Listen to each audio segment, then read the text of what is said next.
guess what I got? A Pops art. Oh.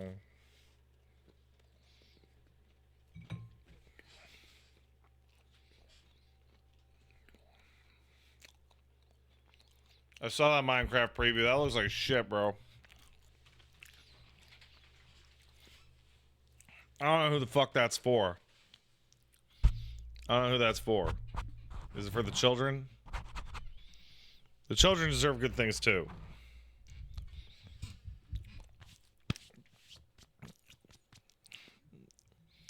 Those look shit.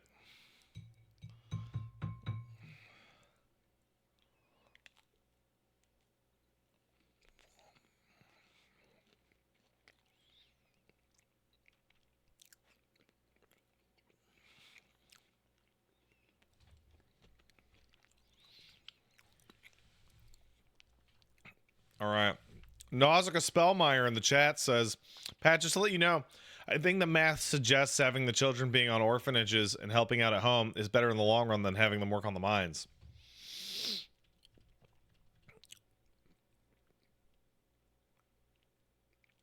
I think that's coward shit. I think back to the shittiest moral decision in any game I've ever played, and I'll probably think of one worse later. But it's definitely my favorite shitty one. And that is BioShock 1. In which they're like, do you want to kill the little girl to get all the Adam? Or get less, but save the little girl? Just kidding, you get more overall by being a good guy. It's actually a net gain. There's actual no moral decision here at all.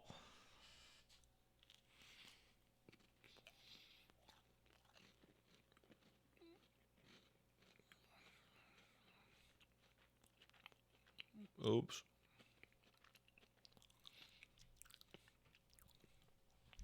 I hate that. Good should be hard. That's what Pat believes.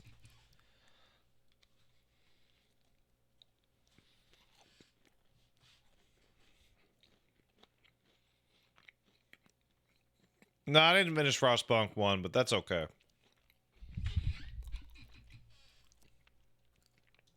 I just want to take a quick look, because I promised the publishers that I would look at these when I accepted the codes. So it would be of poor form of me to not at least take a quick look at them. Somebody said that feels like Pat's cleaning out his email.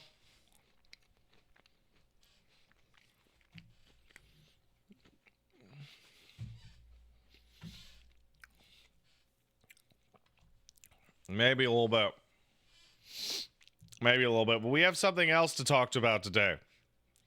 We have something that I didn't really expect to talk about today. So, what I feel is a probably disproportionate amount of today's stream will be taken up by anime analysis. Thirsty Grunt, I assume you're in here. Give me a shout out if you're in the chat, bruh.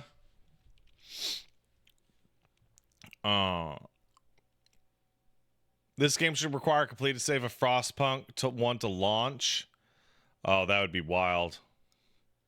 That'd be wild as fuck. All right, so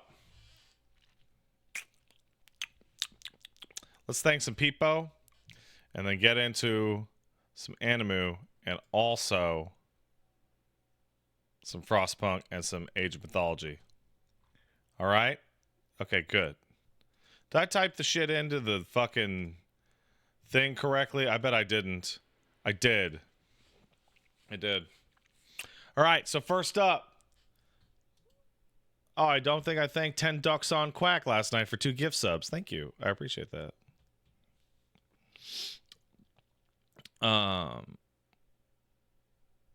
Trillix kicked in a sub, so did Nutty Fruity, and Nurgle Bacon. Thanks, guys. And Schrodinger's Box sub. Can you think of any good games in which being good is the hard mode?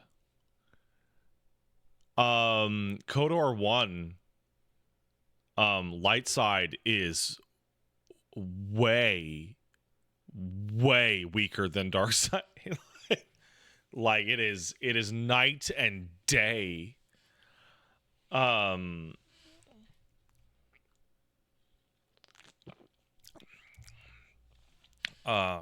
You have another answer? What do you got, Gil?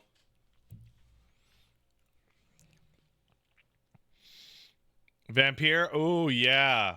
Yeah, that's a good one. Yeah.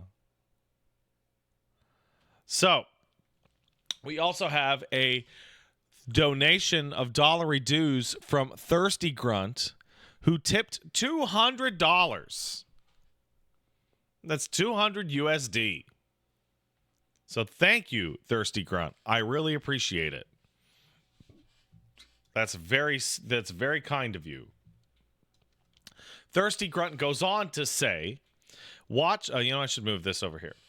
Watched since Machinima MK9. Boy, I remember recording that. That was a long time ago. Long time meant to donate, and losing my 14-year-old dog this week was the push. I'm sorry, buddy. Thank you. Small question. It's not a small question. Small question. You said that you guessed the last Evangelion movie from its posters. Could you elaborate? I'd watch the VOD, but don't know which one. So, this is a reference to the Evangelion 3.0 plus 1.0 poster that came out prior to the film, the final Evangelion piece of media. And I wrote a insanely long tweet thread about what the movie was going to be and what the movie was going to be about and how the movie was going to end, based entirely off of the poster. And I fucking nailed it so hard. Fucking killed it. I felt super smart. And I have mentioned that in the past. I did get a haircut, thank you. But every time it comes up, people are like, oh, what did he mean? I don't, where did it? Because it's always lost in a stream. So Thirsty Grunt would like to know what the fuck I'm talking about when I say that. So, without further ado, let's just kick it over to the poster in question. The following 10 or 15 minutes are going to include massive spoilers for everything Evangelion. Yeah, it's obvious after you watch the movie, guys.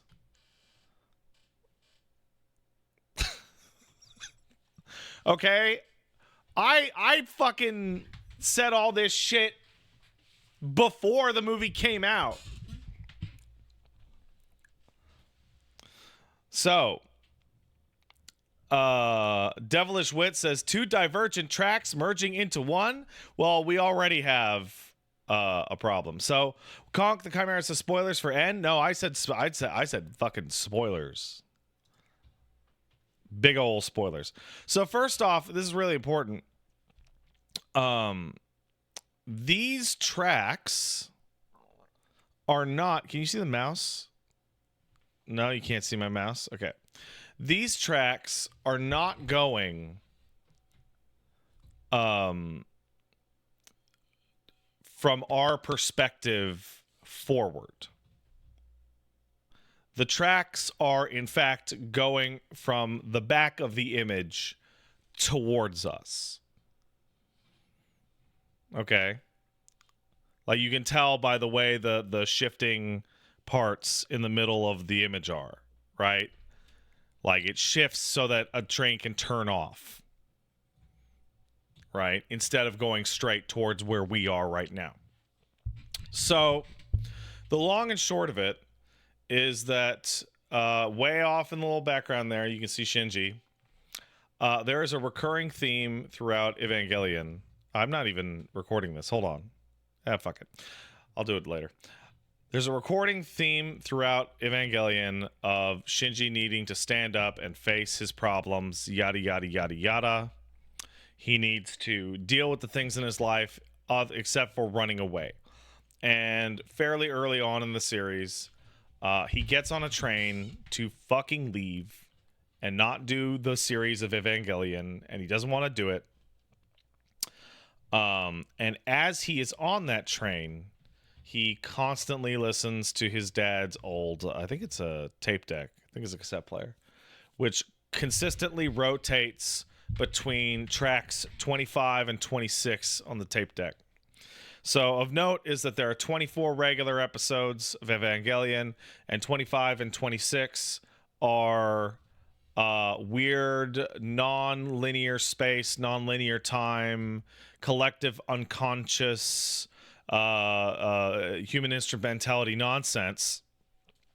And my interpretation was always that when Shinji is flipping from 25 to 26, that is the symbol of his internal turmoil, which we will then later see made literally manifest in episodes 25 and 26. And more specifically, the fact that it will go back to 25 from 26 means that he's essentially making no progress. He's ruminating and not managing to get anything going. However, eventually leaves that train and goes back to do the remainder of the Evangelion series. When and I forget its name, but when the gigantic sphere absorbs Shinji and has him face his internal demons when he's absorbed into the robot, he's on the train again. And he goes through another self-existential crisis through the context of that train. And then he comes out again to do Evangelion shit. So then we get to episodes 25, 26, which are also the simultaneous real-world events of End of Evangelion.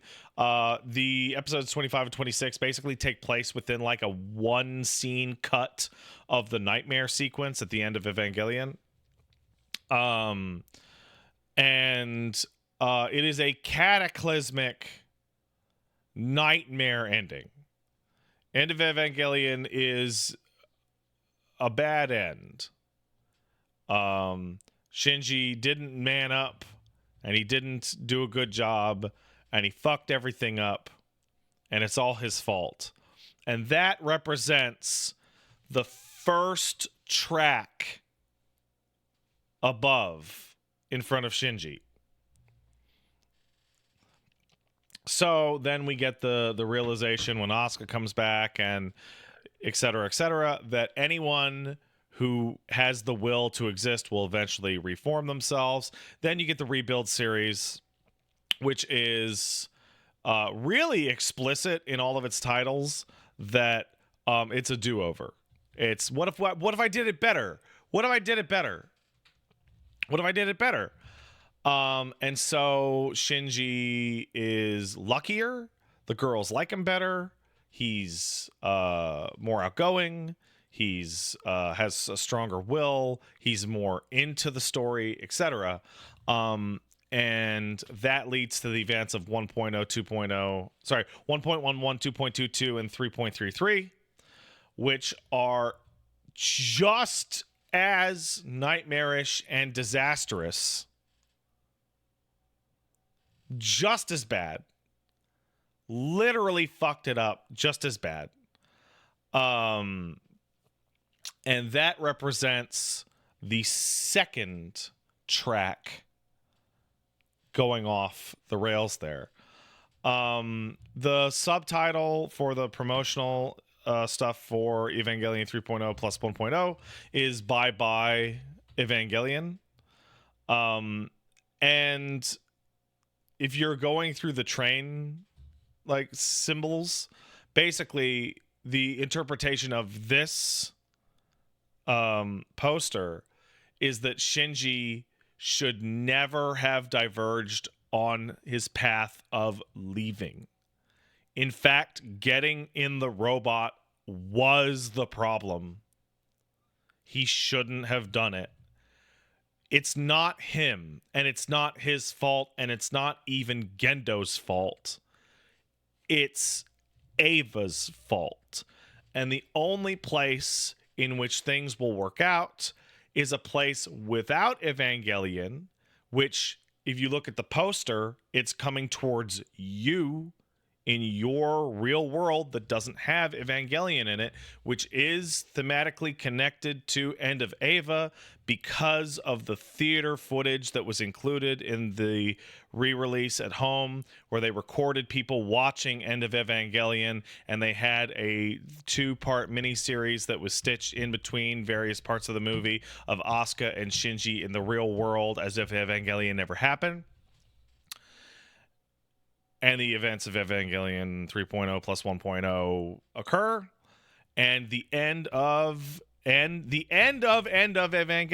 ends up being Shinji not even getting on a train. The ending is him waiting at a train station and a train pulling up and him refusing to even get on at all and leaving.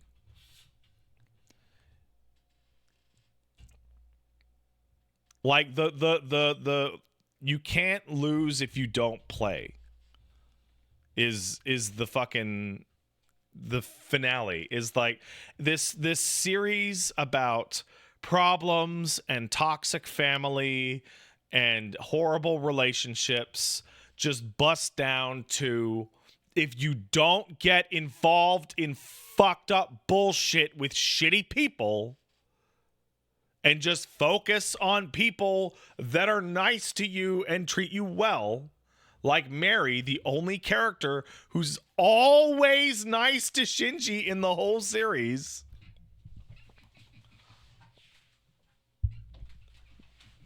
You just say no. You could just leave.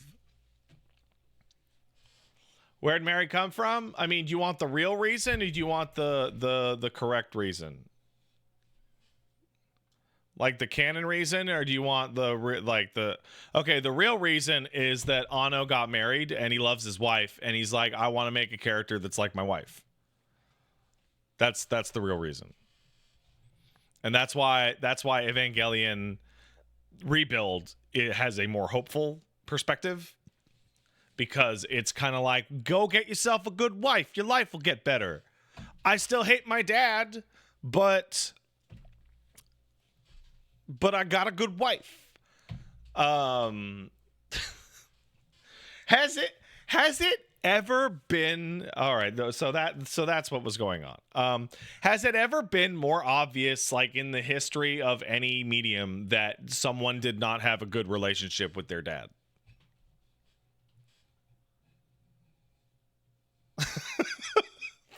like, oh my god. Oh my god.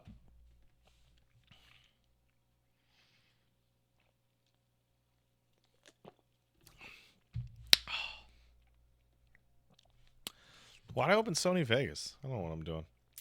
Anyway, so that's what's up.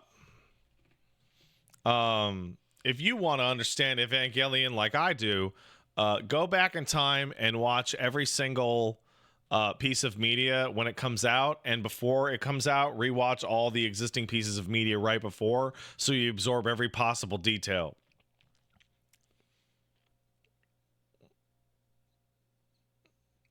That might take a little bit, but do it. Do it. It's good. It's good. The Hedgehog's dilemma is also like super real. Like it is a fascinating metaphor for human interactions.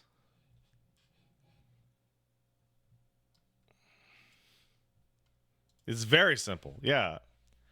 Well, truth is simple. Like, complicated concepts are not necessarily false, but like truisms are clear. right?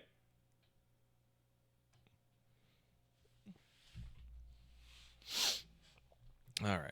Anyway, I hope that was clear. It wasn't. Kai9 kicked in $5. Says, so what you're telling me is that Evangelion was a mistake. In the context of the series Evangelion, yeah, absolutely. Yeah, no, they shouldn't have done any of that shit. Absolutely not.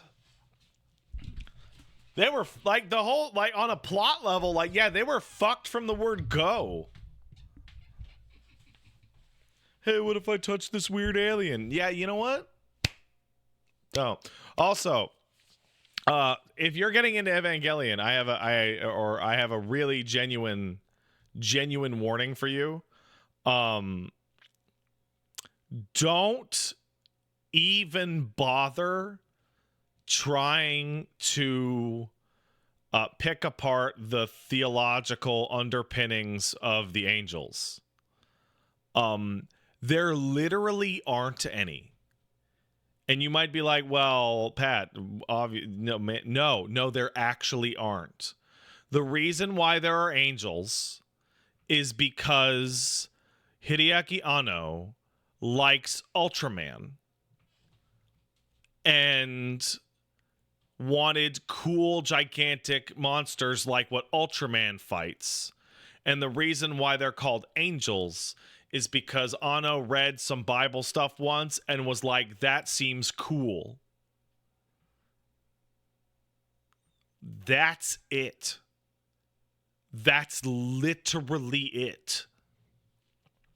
Also, don't bother looking into the mechanics of the black egg and where the angels come from. This is all stuff that is so unimportant to the overall thematic and emotional narrative that the only place you can find any of that stuff is in the Evangelion PS2 game, which sucks. And that has like a glossary thing in there that just tells you. It literally just tells you what the deal with the angels is, and what the black egg is, and what the white egg is. And it's all super fucking lame, and it doesn't matter because it's not actually important to the characters in the story.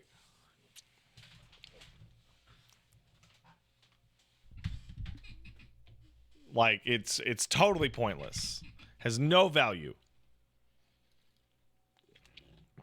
Evangelion is a really fascinating series because when you see people try and engage with it, you can see whether or not people need to engage with it on a plot or detail-oriented level, or if they can engage with it on an emotional level.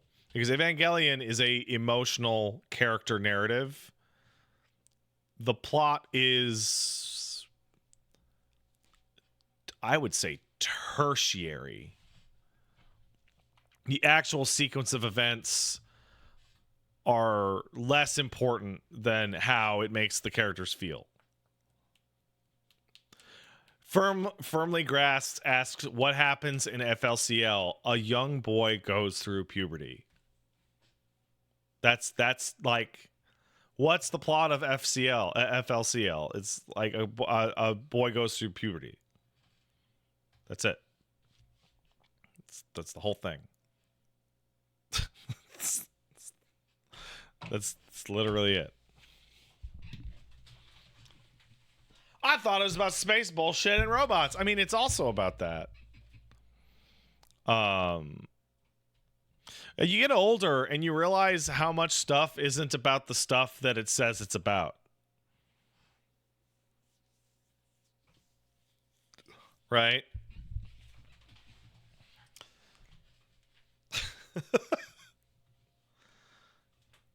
Like, guys, you know, in Fooly Cooly, when the kid has the horn coming out of his head and he's trying to push the horn down because it's embarrassing, and he ends up having to tape it down on his forehead because he doesn't want everyone in his class to see. Like, that's in grade 5, 6, 7 when the teacher calls you up to the class and you're like, can you write on the board? And I'm like, I don't want to go up to front of the class. I got a fucking hard dick poking out. I gotta bring my books up with me. Gotta carry my books. You know, just to be sure.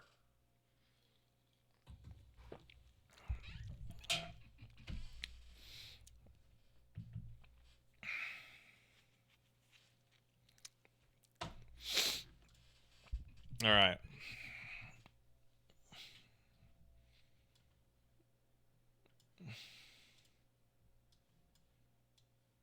Also, I saw some people say that Gurren Lagann is about puberty. It's not. Gurren Lagann has like an incredibly simple message. Gurren Lagann's like core theme is really, really simple. And that's that effort in the face of certain failure still has value. As long as you work on it a little bit every day. Like, that's it. Like, it's basically like the fucking Brave Little Toaster.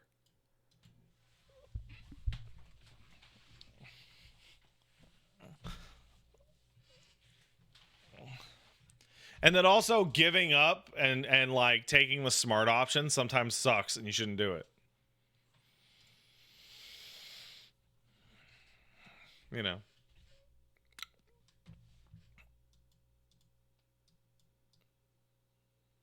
I don't know what Sorcerer Battle's about.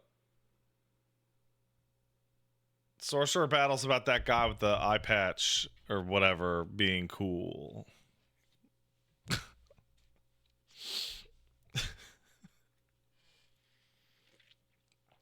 What's Star Wars 8 about? That's Last Jedi?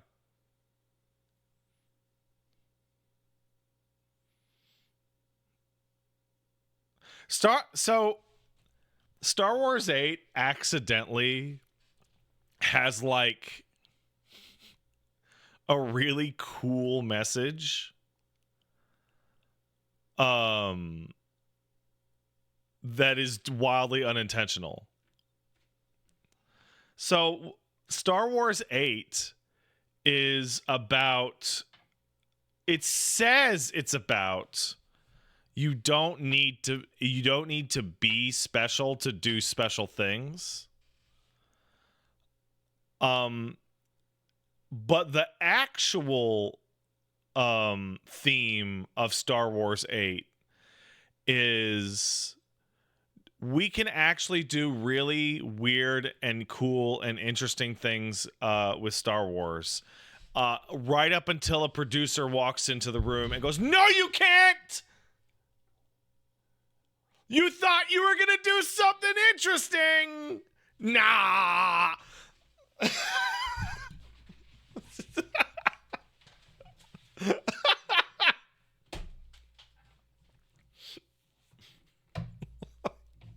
Like, oh, me and Wooly both agreed that if the movie ended with that guy who divorced Scarlett Johansson being like, hey, let's do a weird new thing, and then the movie just ended with his hand out, that'd be like a way better movie. That'd be a way. And cut this Casino Planet and then end the movie right there. You got something. You could do a weird thing. But then they would have to actually have a third person make a new weird thing, and they didn't want to do that. So they just made the same thing again. You know what I still remember? Do you guys remember Elijah Wood taking a fucking shot at Star Wars? Fucking Frodo Baggins. Like, so Elijah Wood replied to a tweet from the Star Wars Twitter account, which was like, did you know that Palpatine actually had hundreds of thousands of slave workers working underneath the ocean to build those Death Stars? And Frodo goes, how would we know that? It wasn't in the movie. How could we possibly know that?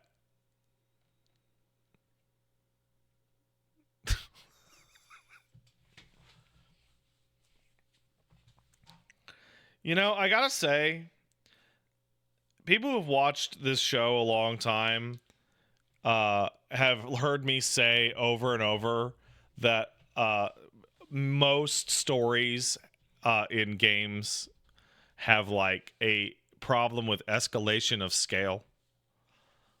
In that, like, you don't have to save the world every time. You don't have to fucking save the galaxy every time. Mass Effect escalating day one to galactic threat was ridiculous. And then we get to fucking I didn't think Star Wars could have it happen. But for them to actually have the audacity to be like, look, 1,000 Death Stars.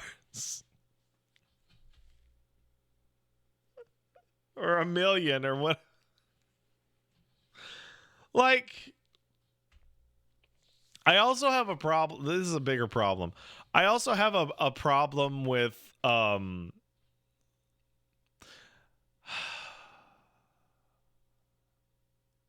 so this is one of those nerd science nitpicks, right? And it's mass. I look at like how what was a 10,000? What was it? 10,000 ships? 1,000 ships? Whatever. Like, it was 10,000 ships of Star Destroyer size, and I'm like, it would take like 1,000 years just to get the metal to the planet. It's so much mass. It's it.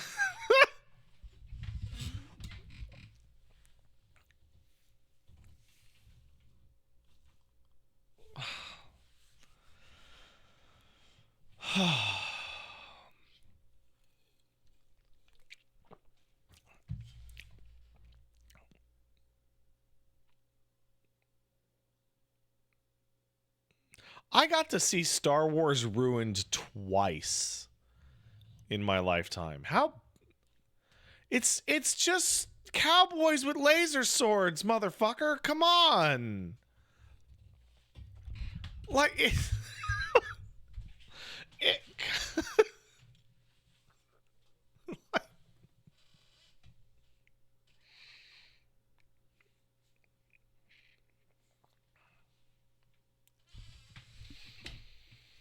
Oh.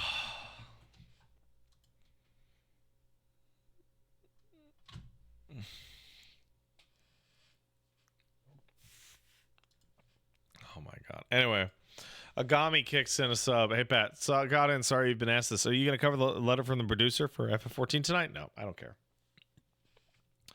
My friends and I are taking a couple weeks off of like a month off of primal raids, and I don't know. I might ask them to replace me for this patch. I'm so 14'd out. I'm so 14'd out.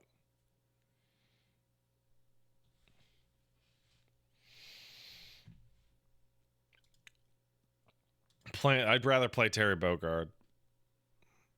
Also, I have a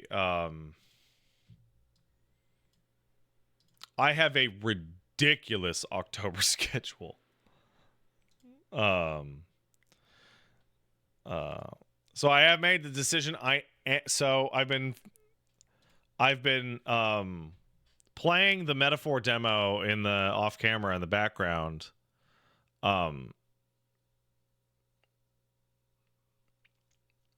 Cause and I stayed up for 2 nights in a row playing until Paige texted me to come to bed. And I still haven't beaten it.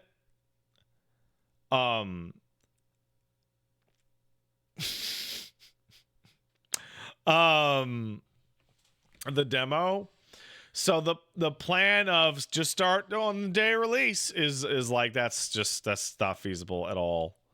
So next week we will be playing the metaphor demo. But we'll be playing the metaphor demo good because I know what I'm doing. So that we can just keep on going when the full release comes out.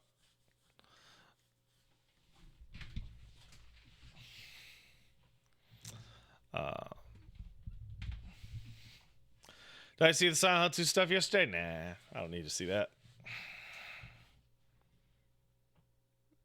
Nah. X-Bob back to hibernation. He's right there, man. He's right. Look at him. He's right there. He's chilling in his normal spot. Any plans to check out Zelda? No.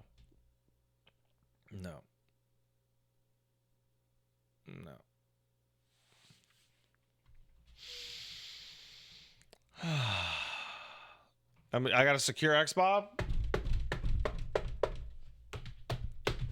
Do I?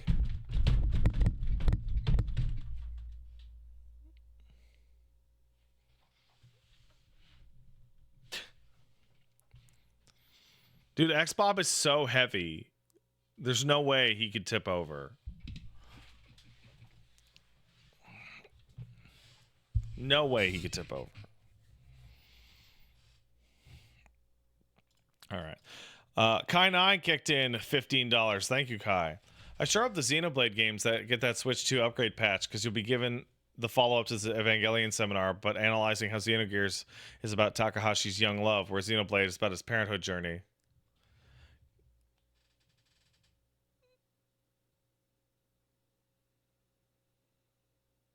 No, it's not.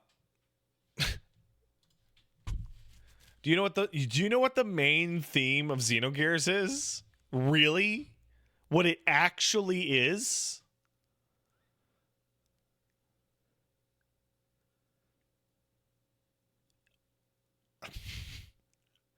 In 1997, a bunch of Square developers went, "Whoa, Evangelion's cool as shit. Whoa. Hey, let's go ask our boss if we can make an Evangelion game." Yeah, whatever. Just call it something different.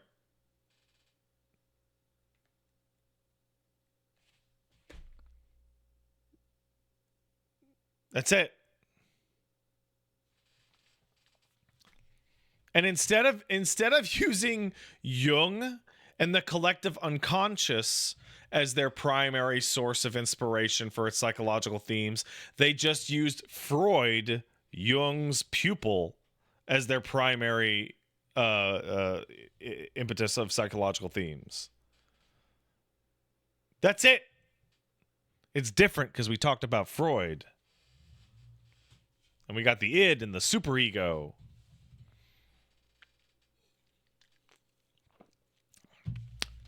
Big Yano says both hacks, by the way. No. Listen. This is gonna... Okay, listen. Freud and Jung may have been completely wrong about literally everything they ever said. But that doesn't mean that they were hacks, because they were considerably less wrong than everyone around them at the time.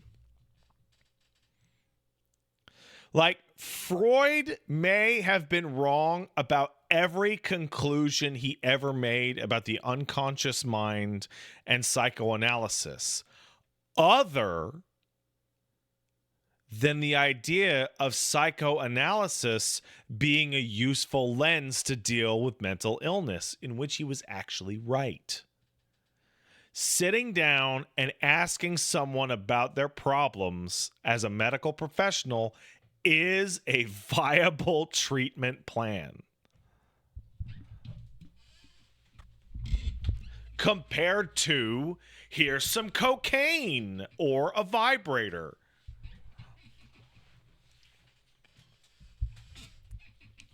Yes, as Shirtle points out, when your other available system is Ghosts did it, it's an improvement.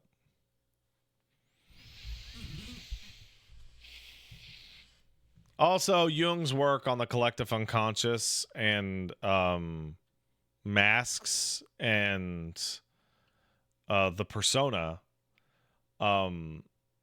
is actually, he made it into history a little bit more clean than Freud did, because some of that is actually like useful.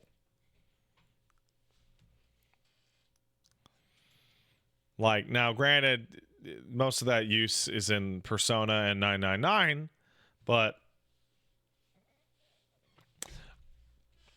is all media about mental illness? All good media.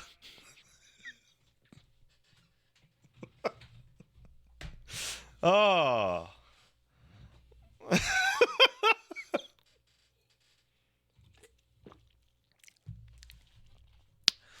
Is this stream about mental illness? I mean, it depends if you think it's good or not. Is Balatro about mental illness? Yes. It absolutely is. Balatro is a societal release valve for gambling addicts in a non-harmful way, similar to Vampire Survivors.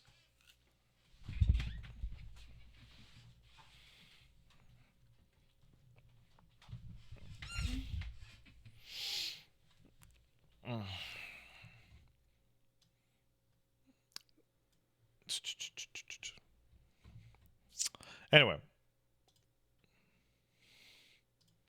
Kai9 kicked in $5. Thanks, Kai. So I'm curious, given your psych background, what's a psychologist whose framework of ideas you don't see many anime or games series using, but you wish they would? You see a lot of Jung and Freud in games, but not many.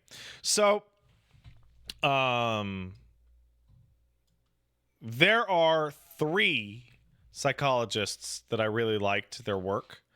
They're very famous. You guys know about them. One is used in games all the time. One is never used in games. And the other is rarely used in games, but I don't think it's on purpose. So, there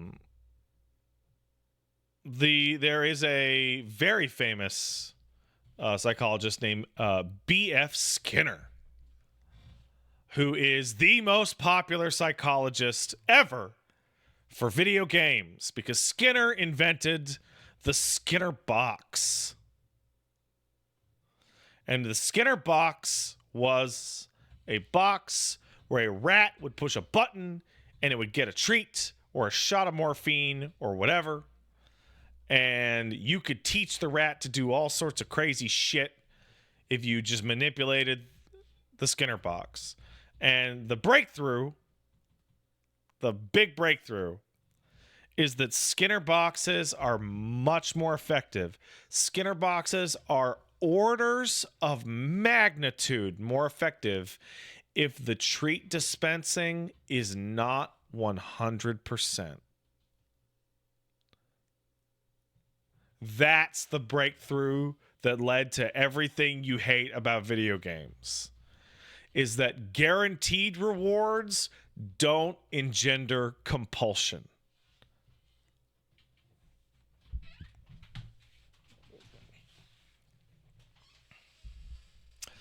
A psychologist that is almost never used, and I guess it's for the best because it turns out they're a fraud, is a guy by the name of Phil Zimbardo, who ran the Stanford prison experiment, in which they had a bunch of college students pretend to be prison guards and a bunch of college students pretend to be prisoners. And let's just see what happens with the dynamics of power.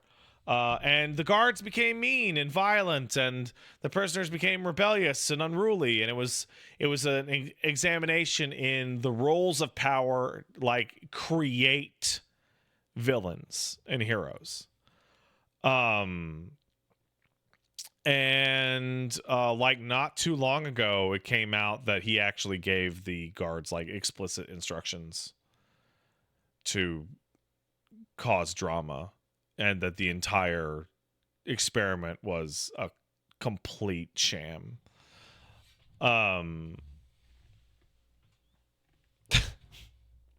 So boo. There is my favorite piece of research. You know what?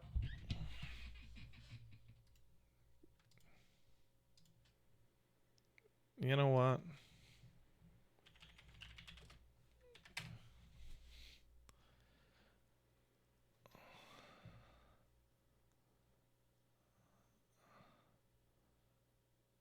Okay, it's 44 minutes. I'm not watching that whole thing. My favorite piece of research in psychology that I encountered in my time in school is the most unethical experiment I have ever heard. You could never repeat it. In fact, it's kind of shocking they got the go ahead to do it even in like the 50s. Was that the 50s? Maybe 60s. It is the Stanley Milgram obedience experiment. So, the Stanley Milgram obedience experiment, they told people showing up out of ads in the newspaper that they were testing learning techniques. And what they would do is that an examiner would sit you down in a room, like I'm sitting here, and they give you, some buttons, like here. And they would say, all right, there's a man on the other side of the wall, and he's trying to learn word pairs. And every time he gets a word pair wrong, I want you to zap him. And they go, okay, here's a little zap. Okay. And it's like 10 volts or some shit. So we'll see if that increases their likelihood of, learning the word pairs. But also, there is a increasing set of voltage that goes up from mildly painful to extraordinary pain. And if the examiner instructs you to raise the amount of electricity, you're going to do so. And so they go through the word pairs with a number of volunteers, and they start zapping the other people in the room. And as they increase the voltage, the person on the other hand starts to scream and cry and beg to be let out, and that they don't want to do it anymore. And the examiner, who's looks like a doctor wearing glasses and a lab coat and a clipboard, is like, no, could you please continue the experiment? And a huge proportion of people ran that fucking electricity all the way to the maximum until they were told to stop. And what the real experiment was, there was nobody in the other room. It was just a radio that played noise. It was, if I stand in a room and put on a lab coat and don't threaten or cajole or bargain with, if I just appear to be a person of expertise and authority and tell someone to do something, and say that if anything goes wrong, it'll be my responsibility. How many people can we get to do crazy shit?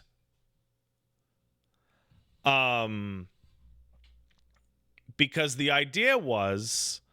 original idea behind the Milgram experiment was racist.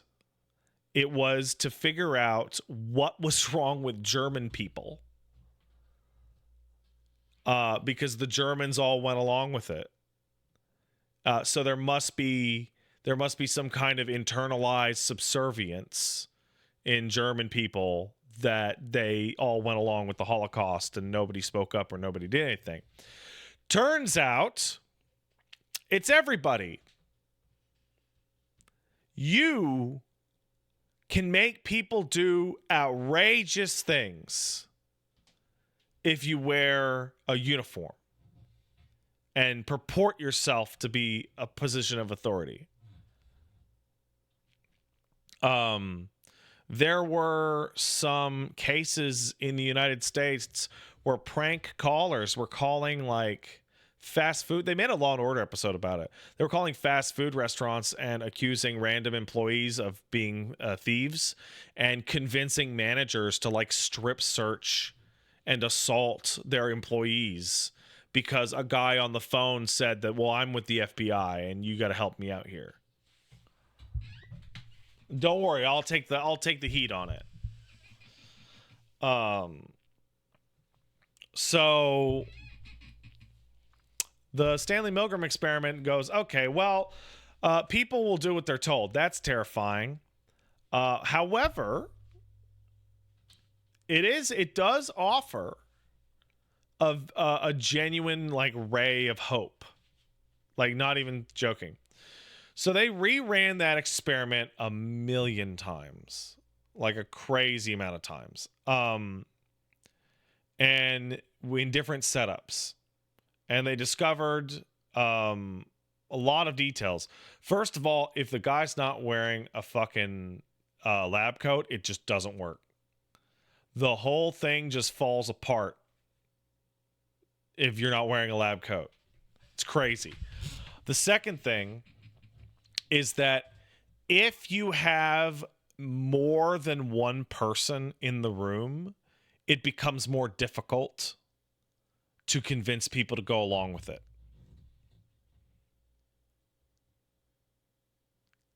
So if you're giving the experiment in a room where there's like 5 people, it's harder to get everybody to go along with it because the social power that the person in the lab coat is putting out is split. Unless you plant one of those people to side with the experimenter. If you have 5 people in the room, one's the experimenter and one's a plant, the plant will make everybody else behave nearly invariably. But, and this is the part that rules, if someone stands up and says no, it breaks the authoritative spell. All the experiments that had somebody go, no, I'm not going to do this, the other participants were like 60-70% as likely to also give up. So if you are one of the types of people that can resist social pressure and go, no, this is bullshit, you can kind of like dismantle like broad calls to authority. And that's nice. Were the subjects made aware of the experiment after the testing? Yes. Many of them are visibly ruined by their time in the experiment. Because just because the responsibility is taken from them and they performed it, that doesn't absolve them of the guilt. And then they get to leave knowing that someone tricked them into essentially murdering a person. Even though it wasn't a real person, they thought it was. And those people were really fucked up by that experiment. It was very evil to do. Very bad to do to them. incredible research. Like fantastic research. Super evil. That's the problem with psychology. All the really good research is in the past because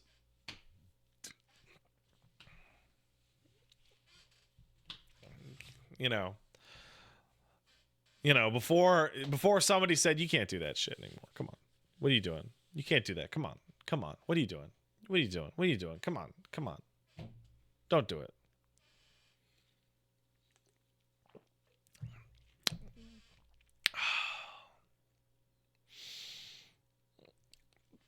It's because people aren't lab rats. People are people.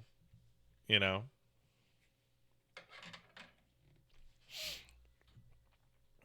You can't just, you can't do that. Anyway. Pat, you can do some harm-free evil research. What do you want to find out from it? I'm not stupid enough to answer that question.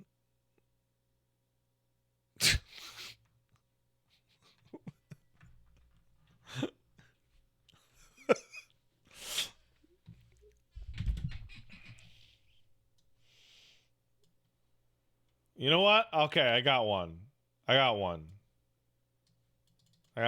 Here's my evil research that's harm-free. I'd like to find out just how much candy I can eat before it stops tasting good.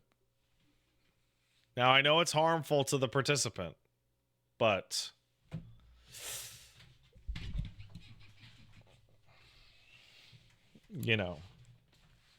you've reached that limit. I've also reached that limit where you're like, I can have another bite. And then you're like, I hate it, actually. Oh, I've gone too far. I've flown much too close to the sun.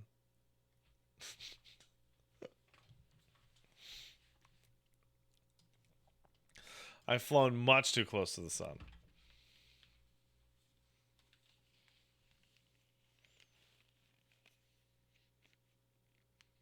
Did you know, this is relatively recent, but did you know that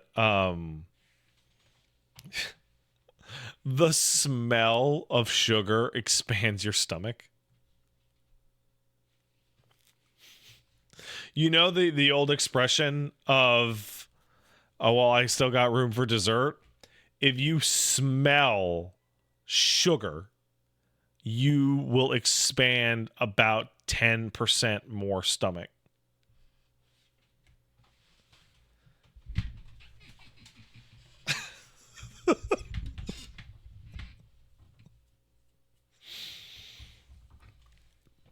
Like your body wants just raw sugar so badly that it will get big like your penis. Thank you, everyone. Bro, I have so much shit to do. I have so much shit going on.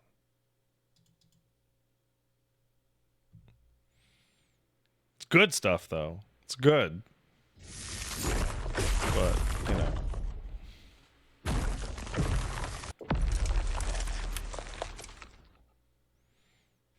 Did I finish reading all the messages? Don't even know. I did.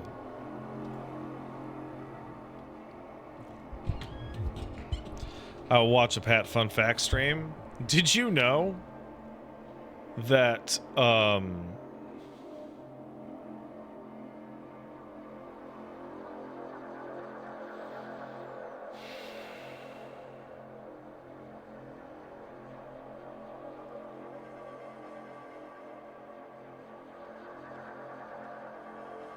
so jet fuel, you know what? Never mind. Let's start a new game of Frostpunk 2.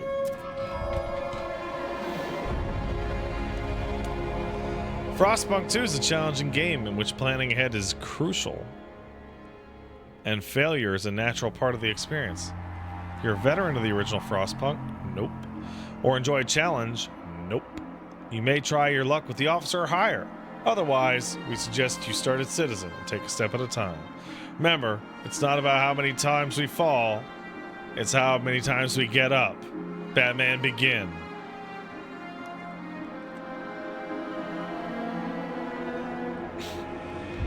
It's an A+ tweet.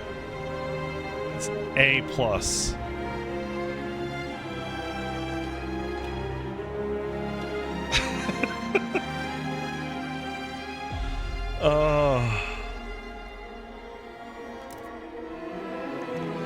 Prologue.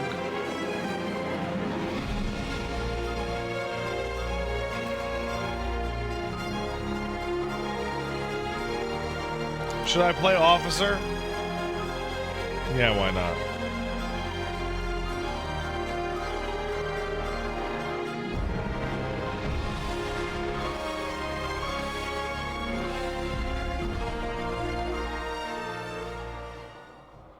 Do not. Oh. Oh. Steward? Honorable Steward. Oh, okay. Hold on. I'm not locked into shit. You can't lock me in, brother. Ain't locking this dick in to nothing. Damn. What am I doing? Frostpunk. Bro, I played Metaphor for 7.5 hours. I haven't beat that fucking demo. What the fuck is Atlas doing? That game must be long as shit!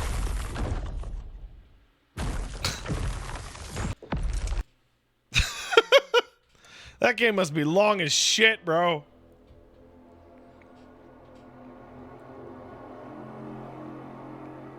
They say it's going to be about 100, but who knows?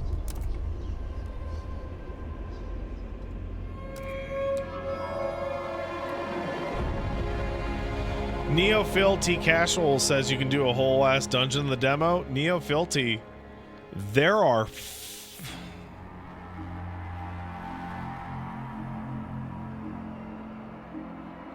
there are 4 dungeons in the Metaphor demo.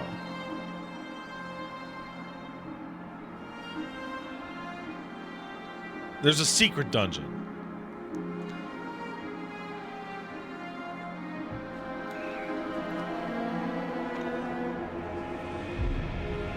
Now they're not like gigantic multi-thing dungeons, but like, yeah, no. I'm actually really glad that I'm gonna beat the demo before playing it on stream again, because there's a lot going on in that game. I want to know what I'm doing. Hear us, Steward. Steward? Why, hello there. The British. Can you hear us? Captain! Do you hear us? A generation ago, we fled the crumbling British Empire as the world froze around us.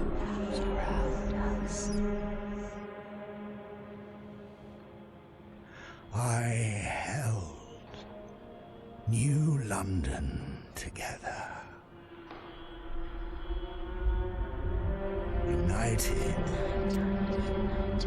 we survived 30 years of whiteouts. Oh, congratulations. But the world around us is dead. Empty. Right for taking.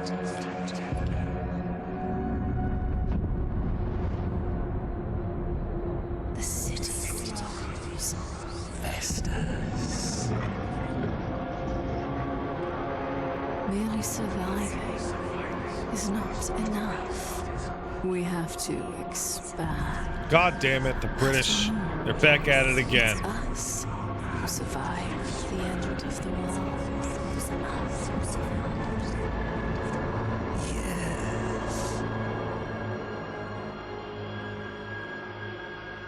Now what?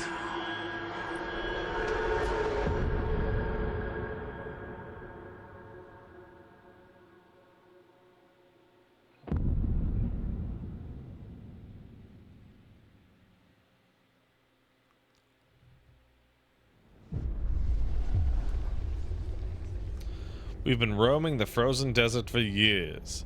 Many of us do not remember a world before the Great Frost. Now another whiteout's coming, and we've reached that old machine. Again, we'll rely on its furnace to provide heat through the storm. In the past, we always made sure there were enough supplies for the next whiteout, but our numbers have grown through the years. Providing for everyone's getting harder and harder. But we must survive. Brr, it's cold.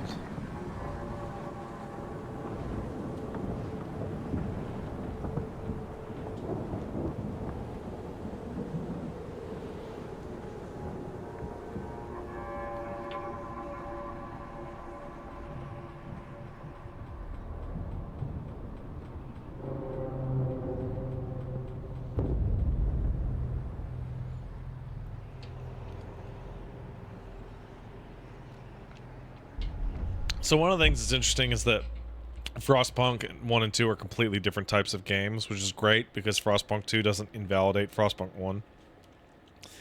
Welcome to the prologue. Here you'll learn the basics of construction and controls. You'll need it for what awaits you in a larger city. Old Dreadnought remains in pieces under layers of snow, but the scattered wagons still have resources inside. First, we gotta break ice to reach one of the old wagons and construct an extraction district. Then we can turn on the Dreadnought's furnace to heat us. We will restart the furnace.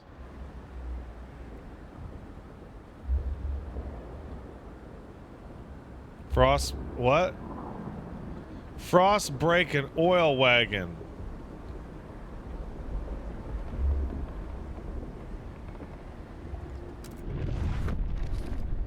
Oh, time was passing? Oh no. Oh no, no. What was T? Initially, you can only build districts in a limited area. Wider terrain is covered in frozen stiff ground, impossible to construct. To widen it, use frost breakers. And set out frost breaking teams by clicking the frost breaking button. Then find your way towards the edges of the buildable area and click on yellow tiles until the thing is full. There's menu dark mode and options. I mean, this is fine.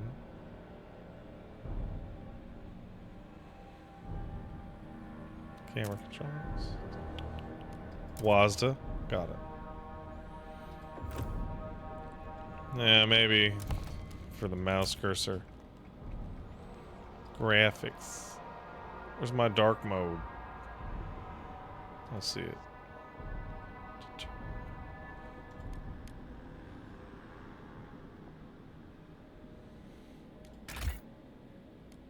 Oh. Oh, that's way better, bro. Alright. Constructible districts. Housing, food, extraction. Districts are the basis of your economy. Build them to produce districts have fixed number of tiles. Building a district, keep a look for the indicator circle, which shows how many tiles you still have to click for the construction to start. Extraction and food require resource. You begin selecting tiles from the highlighted resource deposit with a resource. Okay. That's oil. That's fertile soil. Fertile soil. There's oil.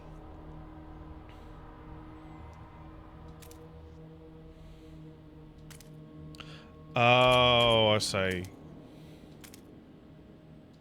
Got that. Get that oil. I see now.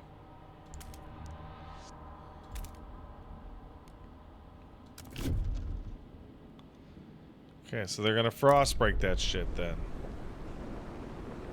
Oh. Oh. Oh, where'd these guys come from? Oh.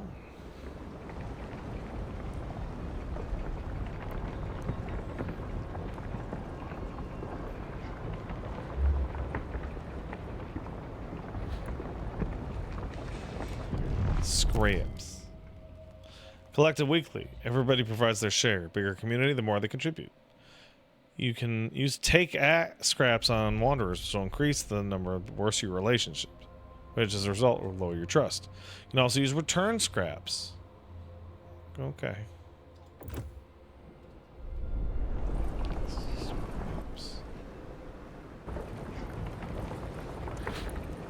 Tighten belts. Oh, I see. Take scrap. Return scrap. Got it. Okay. I broke the ice, ma'am. Now to put you.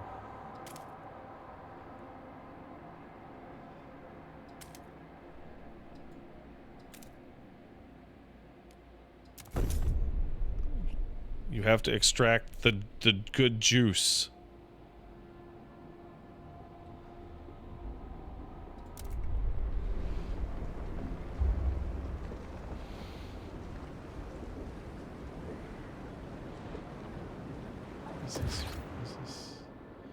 Why is there an exclamation point? Huh? Didn't I already do that? Oh, communitize. Alright, got it. Eating kids yet? I don't know. Maybe.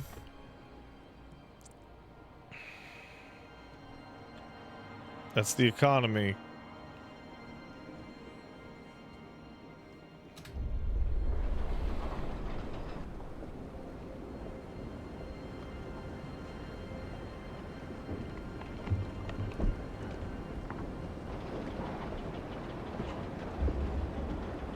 Oh, cool how they're building it. That being said, I'm extracting from like a wagon. This thing isn't gonna last.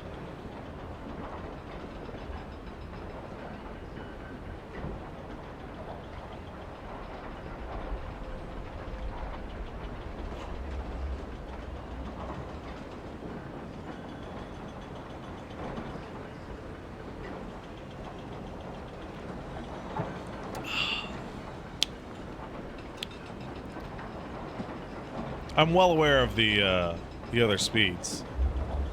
I'm doing this thing called chilling. Cold's a measure of how well your shit's heated. It gets cold, people don't like it.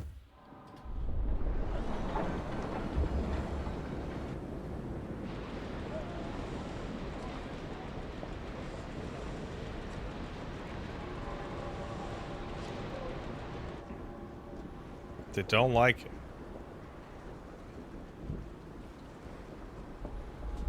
Alright. Dreadnought's furnace. Dreadnought wreck is a furnace that can serve as a heat generator.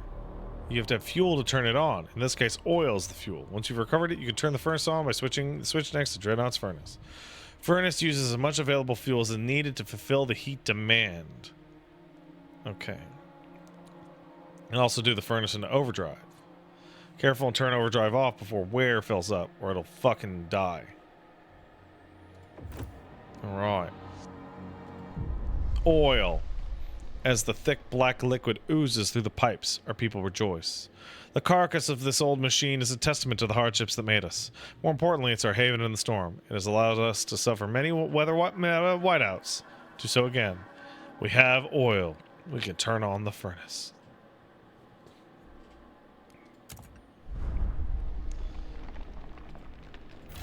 That's the wreck, huh? District abilities. There are various district abilities available for the player in district panels. One example of such a district ability is emergency shifts. Some district abilities are available from the beginning. However, others can only be unlocked by constructing specific buildings, signing laws, or certain events happening. District abilities can be divided onto toggle, cooldown, and one-time activation. Oh. Alright. I've turned it on. Output and demand. City's economy is based on output and demand. Output's the total amount of resources produced. For example, food can be increased by building food. However, a working district also increases demand for resources needed to sustain its operations. In the case of food, heat, and materials. When output equals demand, you'll see a golden icon. When output is higher than demand, you'll see a positive number. Demand's increased by the needs, who need food and shelter. When output's lower, you'll see a negative number. Okay. Furnace is on. We have enough oil to cover current needs. Uh-oh. Ooh. But the cold will still affect our people until they have proper shelter. Housing will be the best to protect us from the cold. We've built in close proximity to other housing, or the furnace itself. However, we need prefabricated parts for construction. We brought some with us. The rest we need to extract from the wagon. Prefabs. Constructing any type of structure requires a prefab. These are prefab building components assembled at a construction site into buildings, hubs, or whole districts. You can obtain prefabs from ruins or other abandoned deposits by building an extraction district. When you run out of prefab anything, try demolishing one. You'll get all your shit back.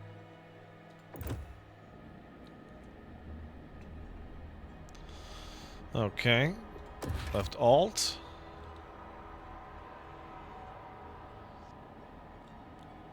So this will give me resources, but I need it in prefab, which means I need to...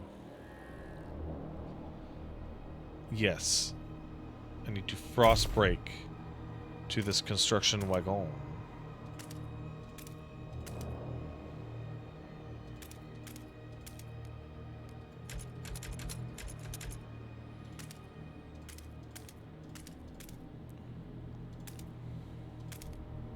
I did it. I did it. Let's fucking do it. Wait. Yeah, God, I did it. Maybe I should let time move forward.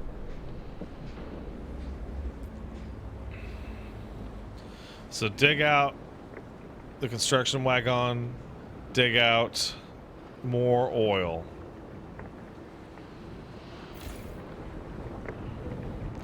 Oil remaining 142 weeks of oil. All right, that's, you know what? That's, yeah, okay.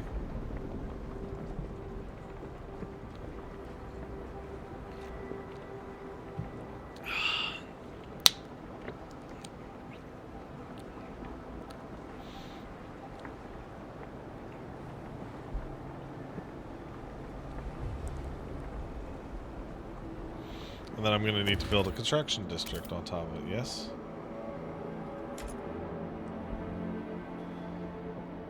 There we go.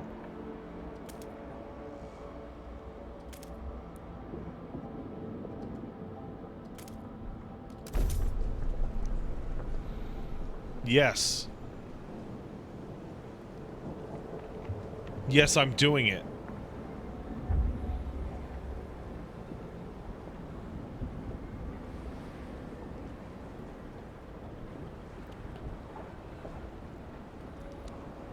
And then I will put the houses. I'm currently doing shit. I'm doing shit all, guys.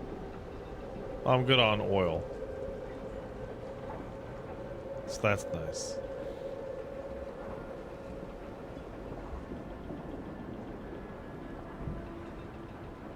How's my medicine?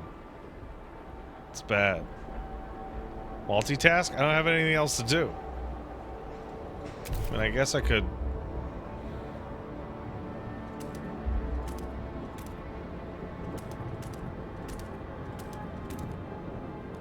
Frostbreak, I guess, more.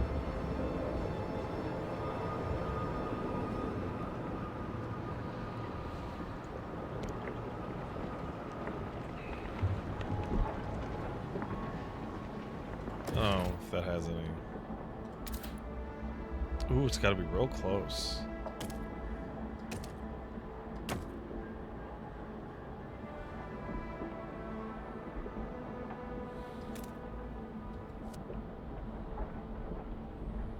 Huh.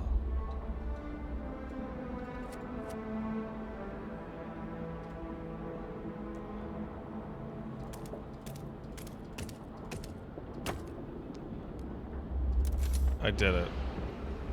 I'm building the houses.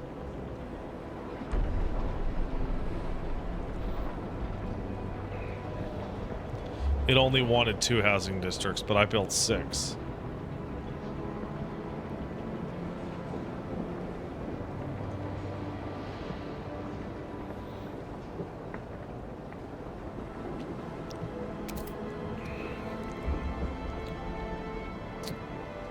I've done it. Can I frost? Is there any downside? Oh, it does cost shit. Fuck. Fuck.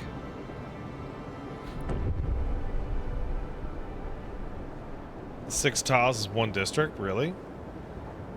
You're registered as sick. I don't want to hear that.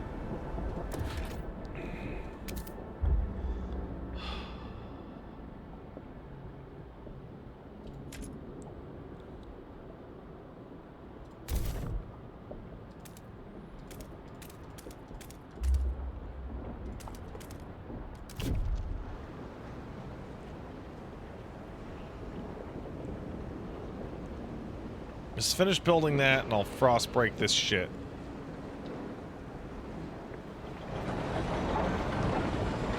Look where all the little poor British people are going to live. Where they can all buy their TV licenses.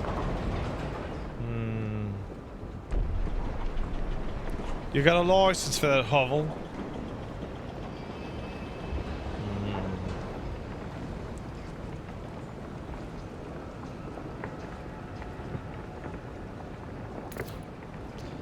I've made a shelter.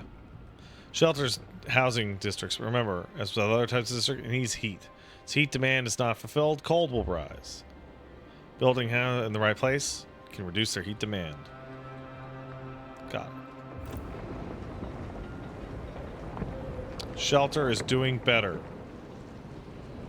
Now I need more house.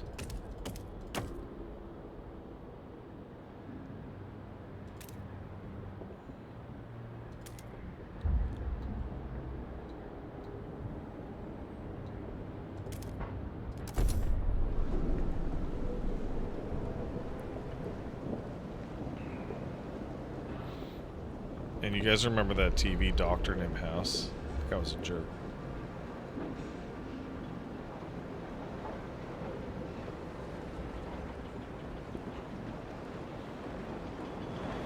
He was also British, but he lied about that.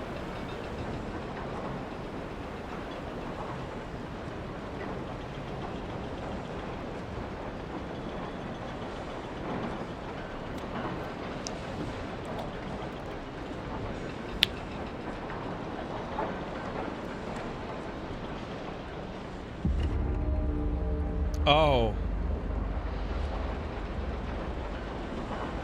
Okay.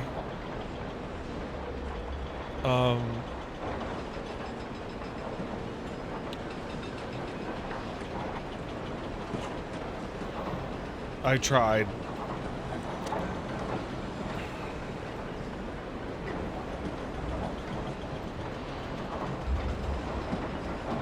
Sorry.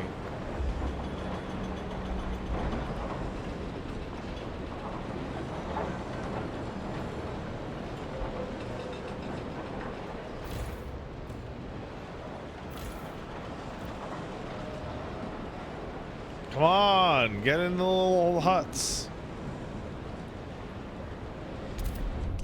We have established some heat and shelter. We must now turn our attention to the whiteout. First, we must frost break the small patches of fertile soil. Then we gotta store it. Dawn and Cleghorn Wanderer, huddle the camp. Easier to trap the warmth.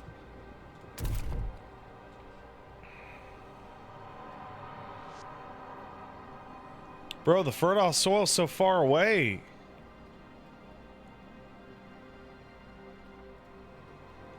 It's so far away, bro. Oh my god. Oh my goodness. It's gonna take a little bit to fucking frostbreak this shit.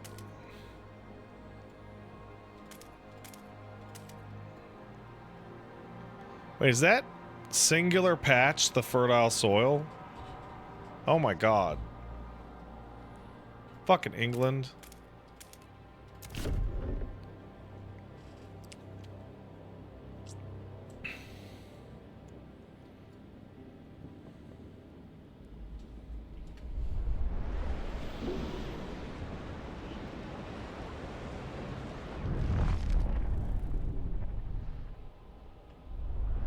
Go left from the dreadnought?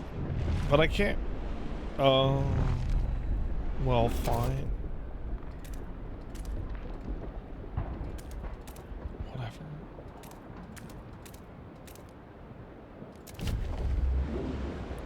I'll just frost break it more. It's fine.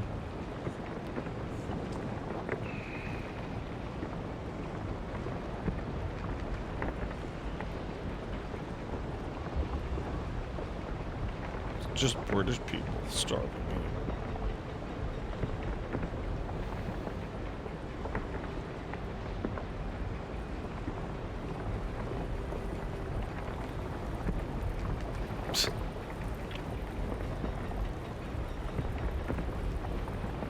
Alright. Oh, I did it. There's fertile soil, which I'm going to put a food on it.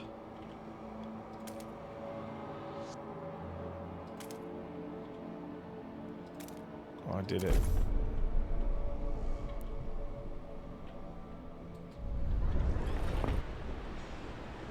Don't panic or else millions will die. Oh. Hold on a second. I'm gonna put a food on it.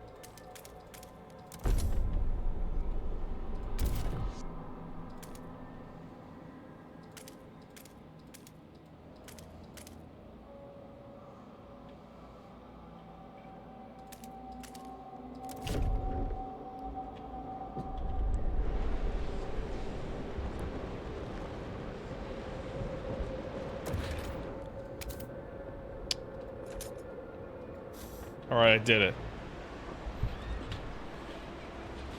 I'm making foods.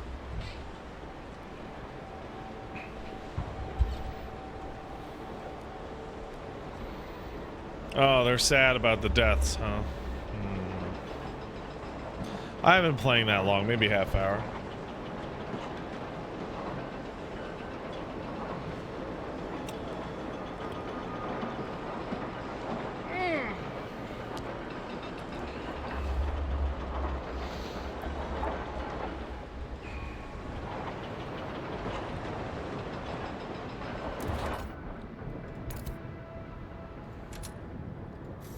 That's right. That's a maintenance wagon. And that's the food.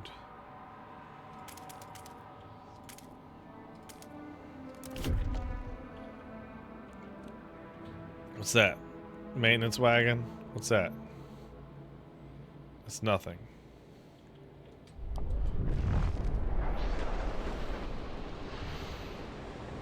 Yeah, I'm pretty early in the tutorial.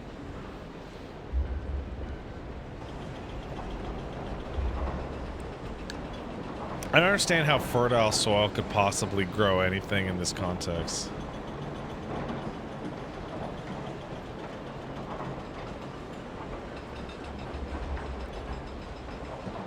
Like, if the ground's so frozen you need icebreakers, then...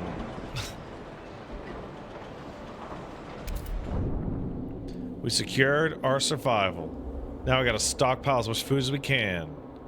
Need to produce more food than current demand. Well, I'm working on... I'm working on it. Okay? I got food going up on that. I got 2 foods. Right? Is that a food down there? No, that's seals. Is seals a food? Seals is a food. Alright, let's... Okay, that's also good. Great.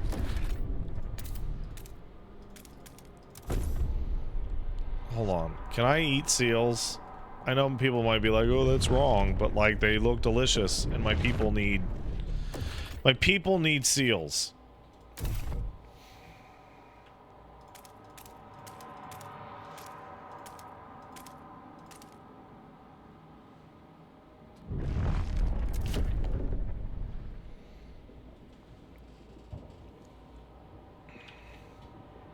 Hmm?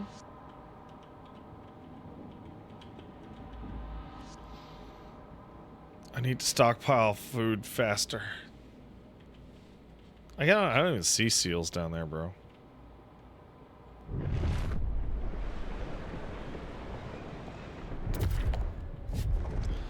Well, fucking stop being sick, bitch.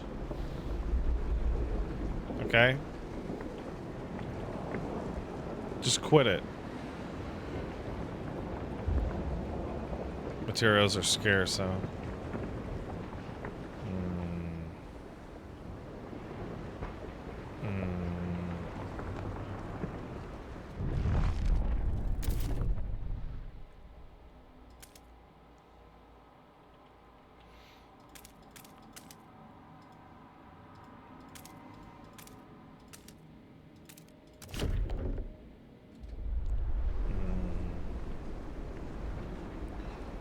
I need hubs to stockpile? No, I don't.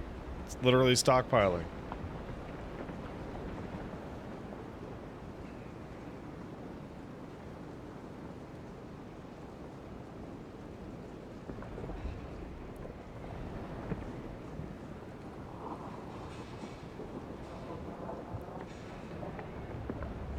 Need more stockpile space? No, I don't. Look, it's literally stockpiling.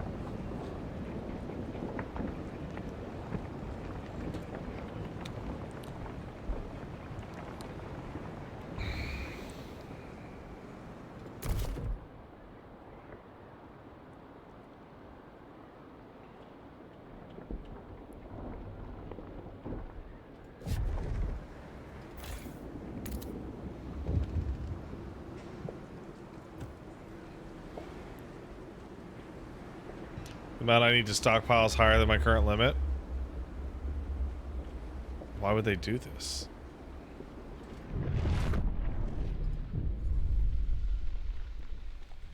Finn and Kell, gardener, pouring sand in his hands. I've been here so many times, the soil's depleting.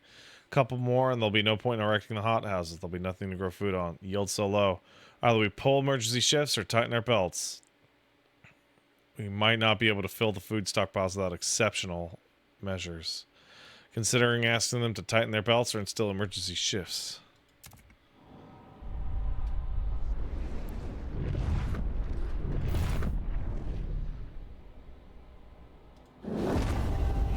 It's time to double work, fuckheads.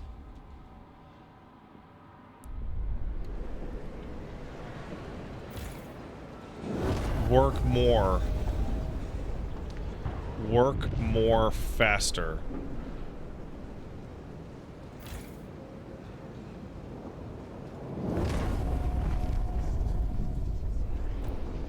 Idiots. What a bunch of fucking fools.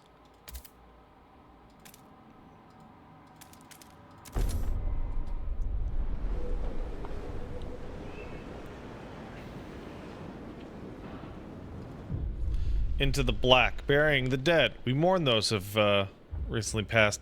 As is our custom, we take them to oil pits. We lower their bodies into the thick blackness. The fuel that keeps us warm in life preserves us in death. But death erodes trust in our leaders. Without trust, there's no future. Oh, you guys get all mad boo-hoo when people die? Well, who gives a shit?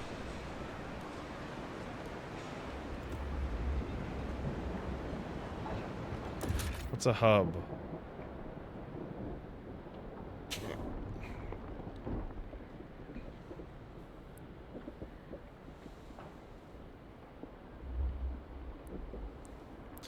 Where is my stockpile anyway?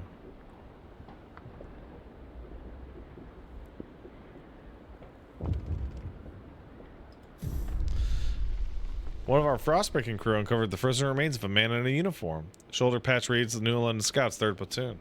He bears an obscure insignia. Some of our elders claim it belongs to a military organization, while others it's religious.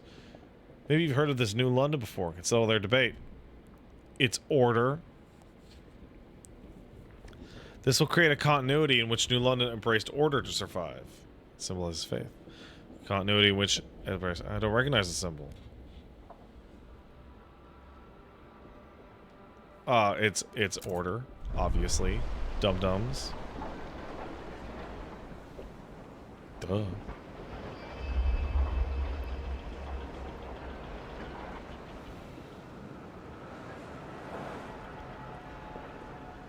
Yeah, I don't know where I would see my stockpile amount. I don't even see where my food is listed. Oh! I definitely don't have enough. You're right.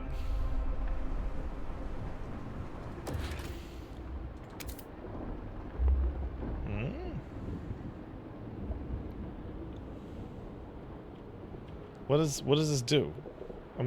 Wait, what is this blue shit?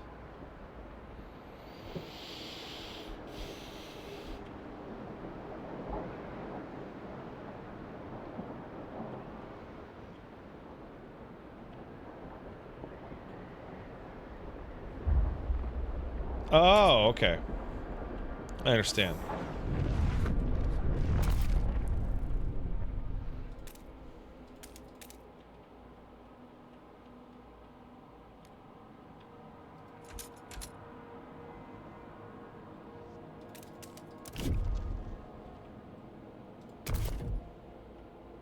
I understand now.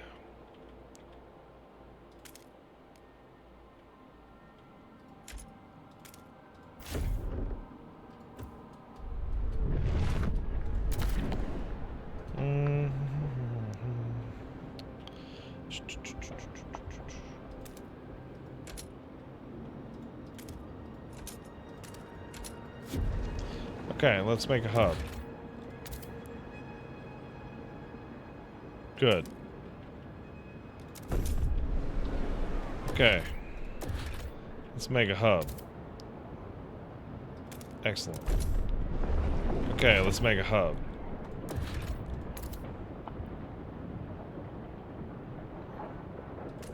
Excellent. Okay, let's build some seals.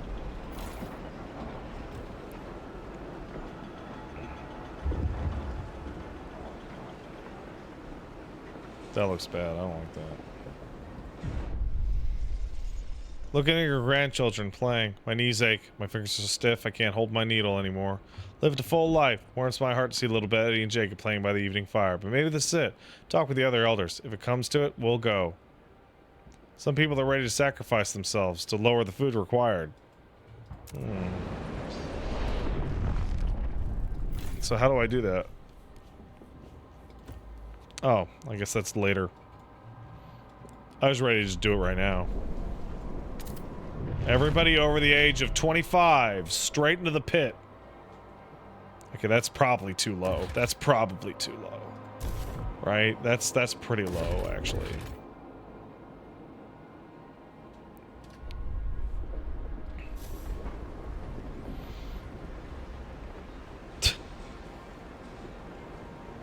No, not me though. I gotta be around to run things.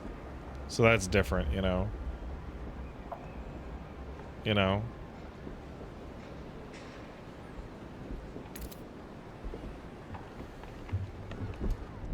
It's different.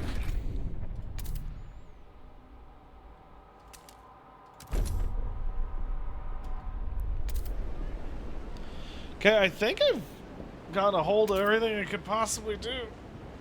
Hey, you know what? Actually, you know what would make this go faster? Hey, you guys should also tighten your belts.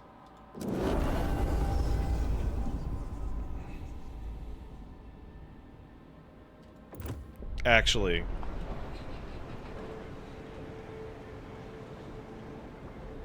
Double shifts and tighten your belts.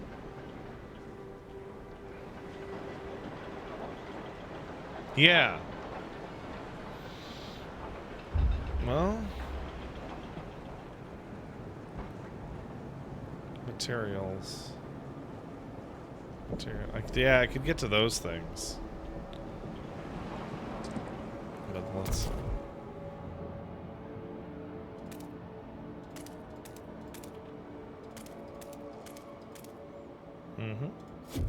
Alright, that's it. Go faster, please.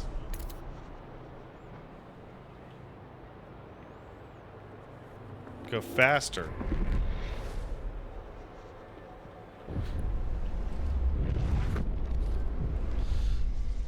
Each day the wind grows fiercer. Relentlessly it beats against our buildings, weakening our structures, gust by gust. Without raw materials, our districts will deteriorate. The more we build, the more mets we need. This is the world we know. Provide more materials to reduce squalor. I will work on the materials. I promise. Okay? In fact, I'm actually in the process of extracting... Is this materials? It sure is, buddy. I'm extracting some materials right now.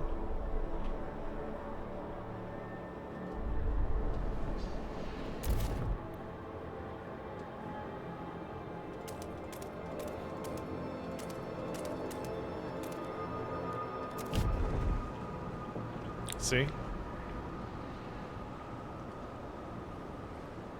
Okay, now we're not eating, and everyone's working double shifts, and we're going to get materials to decrease your squalor. All right? So shut up. Okay? Just shut the fuck up.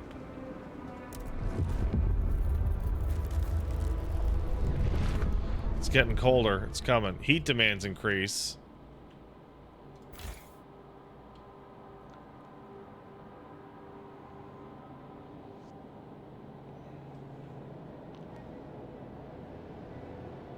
Oh, shit.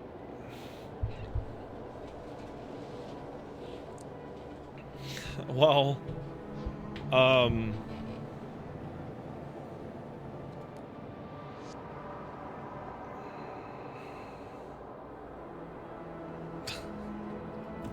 I guess I need more oil. There is more oil there, and there is more oil there, and then, okay. So, let's extract some of that oil, son.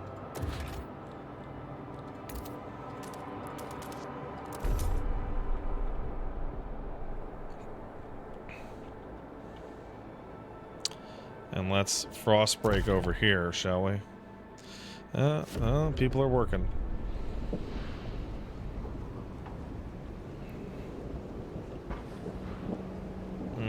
I'm sorry about your squalor. I didn't realize about your increased squalor.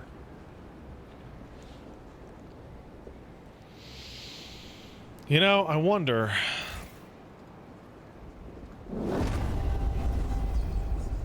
You guys don't need to do emergency shifts anymore.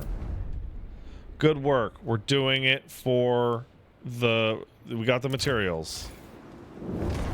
Okay. Okay. Okay, we're doing okay on that. But we do need more oil. Let's get that oil. Need more workforce. I'm gonna assume that's because they're building this thing.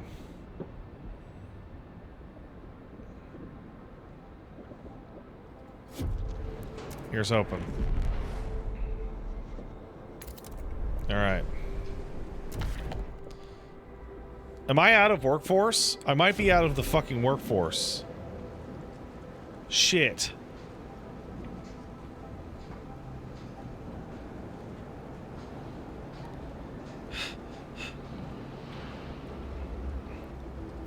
Damn it.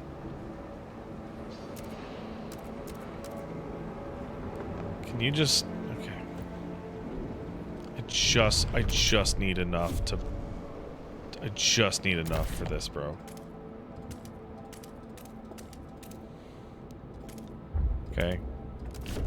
There, good.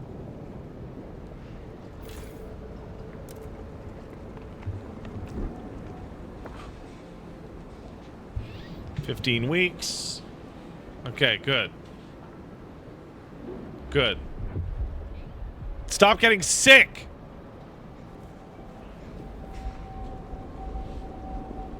You know, I have to say, I like this so much more than the first game. I really didn't like managing the individual little dudes and the roads.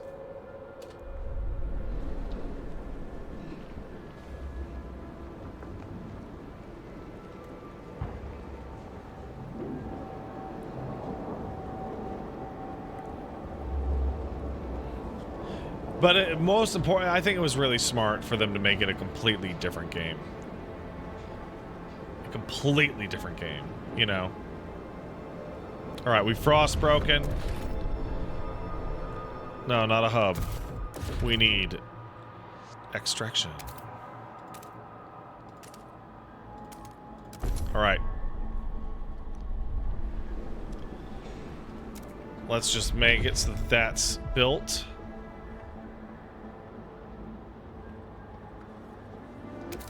Okay, that's built now. Now that that's built, can I... Yes, good. Alright, so that's, what's that? Fuck. Okay, what about oil? That's all of it.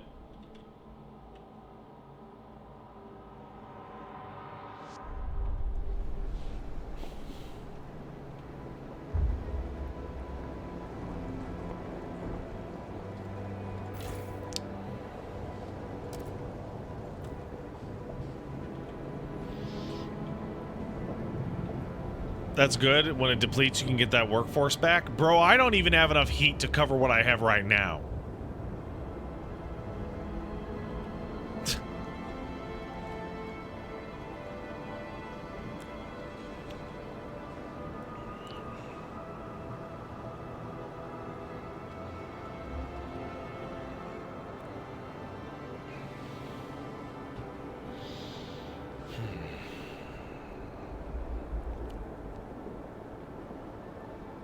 There's no more oil to get, bro.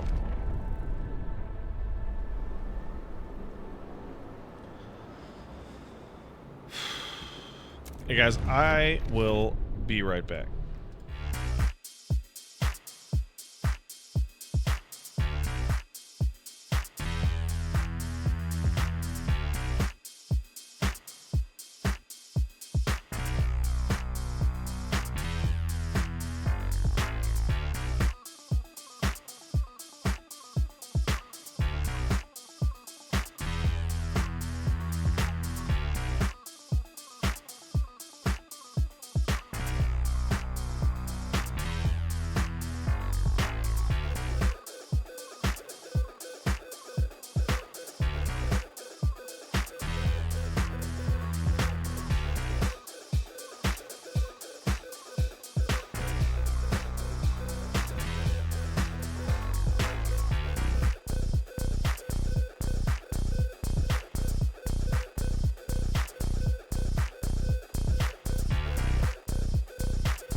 Yo, I'm back.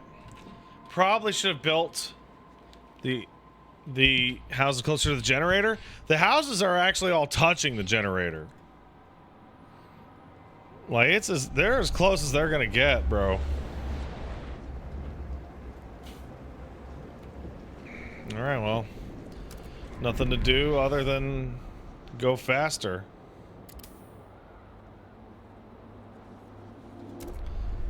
Okay. So, you are deactivated and empty. Demolish.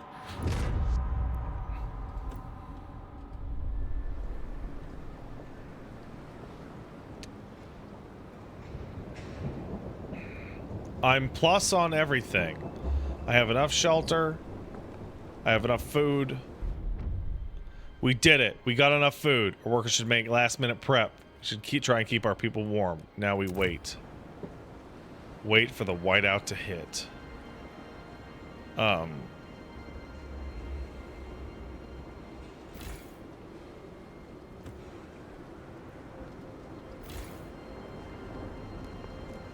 If I turn this thing off...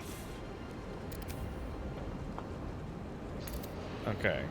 It's the wrong one to turn off, clearly.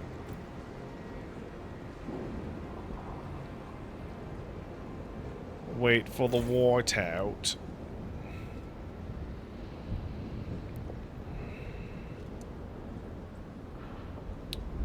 I have overdrive on. Now, how fast does overdrive go? Oh, pretty fast.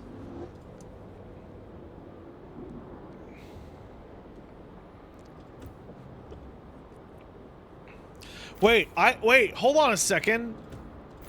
I have a massive food surplus, right?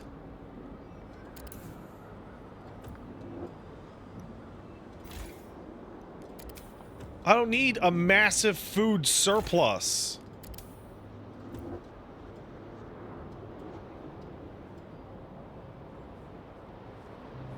I just need enough because I have the stockpile.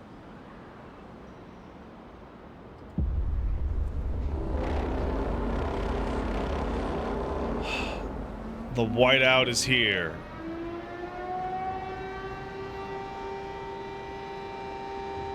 Minus 525.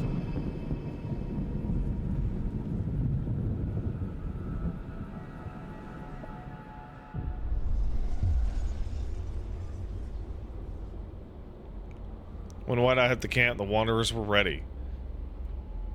Everyone was thankful we acted fast and gathered enough food. Miracle, the seal colony strengthened our hope that their journey will lead to a promised land. Our elders have added the story to our great tales, alongside warnings about a sinful city that still pumps smoke into the sky. We survived.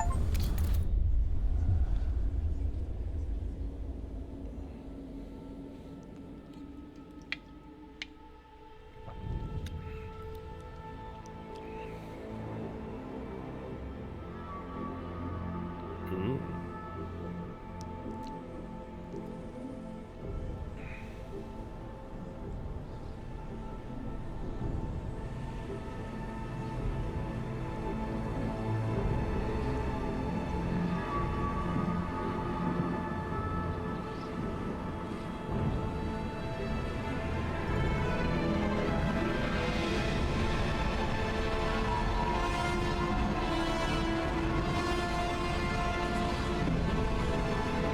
Why does that look technological?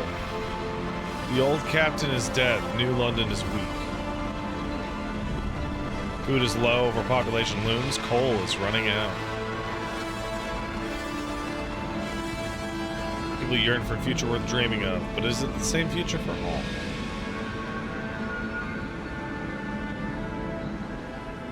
Keep the city together.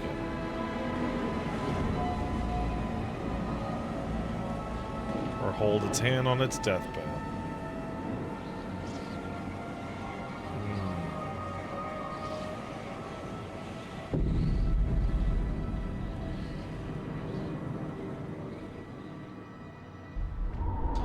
The captain's dead.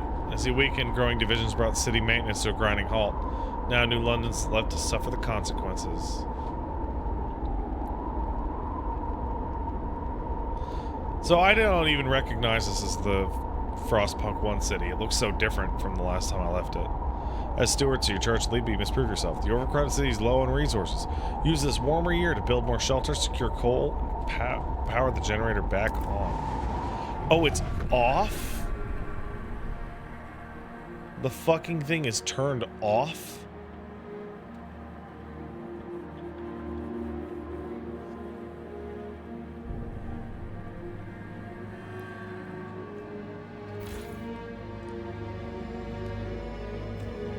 The generator. Primary source of heat in the city. Requires fuel to function. Initially, your main source of fuel is coal, but later you'll research and discover different types of fuel. Generator uses as much fuel as you need.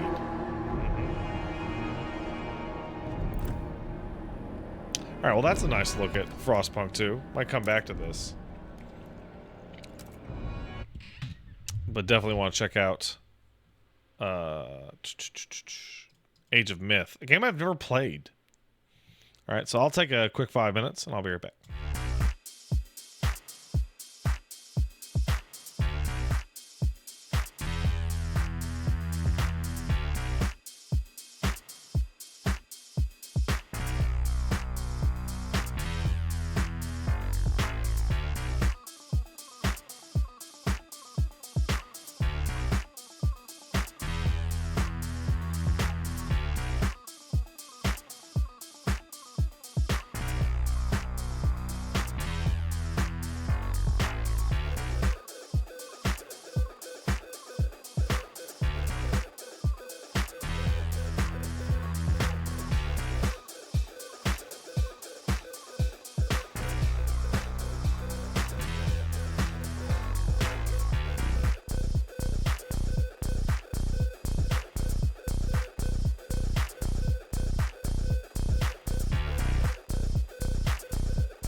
Let's go.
Hey everybody, welcome back. Oh, I have the wrong headphone setup. Oh shit. Darn. Oops.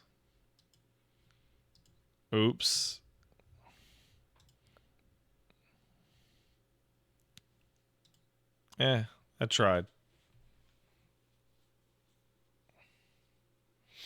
Alright. Hey, Blastio Boots kicked in $5. Thanks, man. Recent neurology finding, the biggest meta-study of neurology studies ever done, concluded that there has been no statistically significant structural difference between men and women's brains, suggesting it's hormones plus environment. Well, considering in utero, your template is a base human, and then hormones affect you to becoming like a boy or a girl or what have you, like off the base template, and that's why I got nipples. Yeah, that makes sense.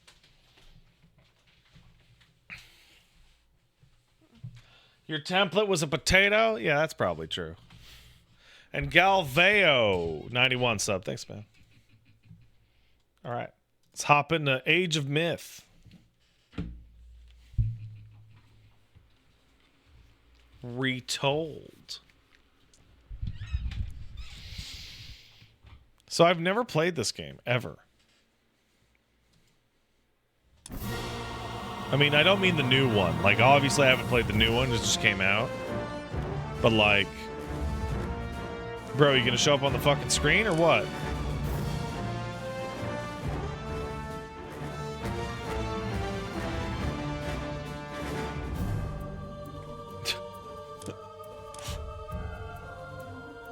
You gonna fucking go onto the screen or something, man?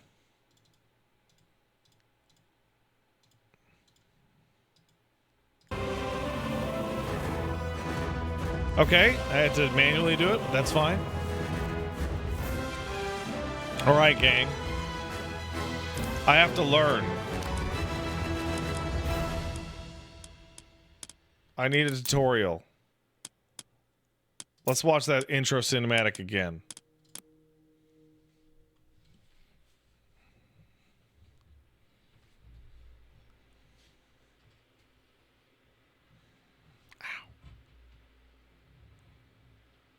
Age of Mythology is a game of heroes and monsters, mighty armies and epic deeds. Lead your culture Bro, through this is the Warcraft ages, 3. from humble beginnings in a small village to mighty citadels protected by the power of the gods. Tear down the walls of Troy. Battle giants in the frozen wastes near Midgard. And fight armies of Anubites in the shifting sands of Egypt. The gods, as a token of appreciation, may someday reward you with great, earth-changing powers. This has like the most specific aesthetic ever, which is like mid-2000s real-time strategy game. It's a fucking baller Welcome aesthetic. to your first adventure in Age of Mythology Retold. Our hero, Arkantos, sent Oh, a man, scouting public party domain to dog find the noises? warlord Fuck yeah. Theris, but enemy forces have cornered his men. We must rescue them. Fucking public domain dog noises! Start by moving Arkantos to the Oh checkpoint. my god. Oh yeah. Selected units will appear here. Oh yeah, now we're talking. Moving into the black area reveals unexplored regions. The minimap shows what you've explored and where your screen is.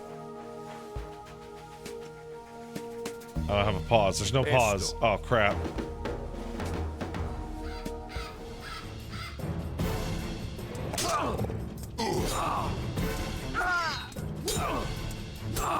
A Minotaur blocks your path. Defeat it. Volume. I'm gonna do it.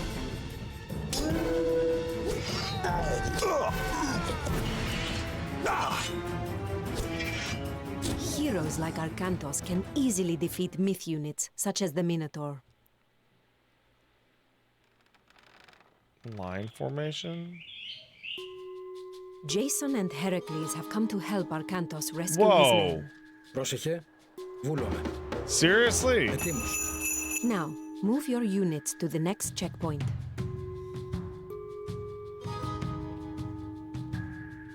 Πρόσεχε. Okay, hold on. What's like attack move?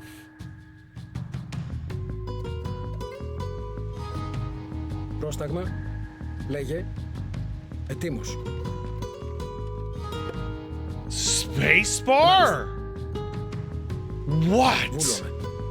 That's so aggressive. Μάλιστα. Oh my god.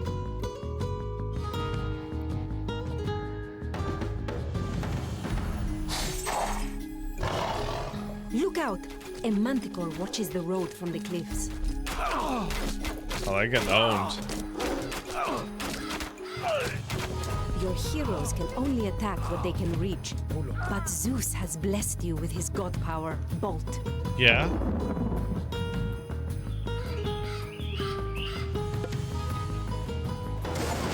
Why, thank you. Brilliant! Suck it, There are Manticore. many gods in Age of Mythology, each with their own unique god powers.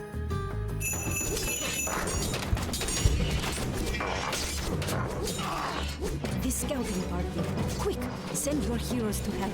Attack move makes your units fight all enemies on the way to their destination. Dude, what is that? Like what kind of... A Petsachos? What the fuck is a Petsachos?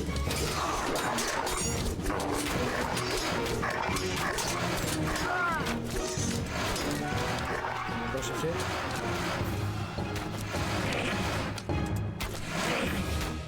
Well done!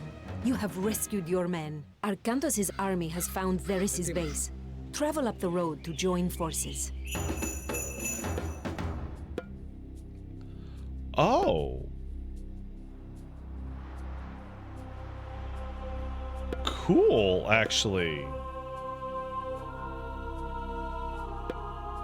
Huh. Μάλιστα. Βούλομαι.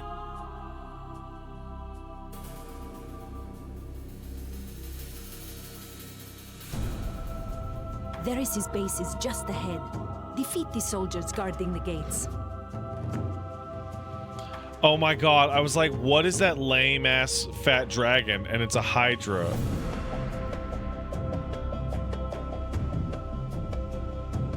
That's great. Πρόσταγμα. Λέγε.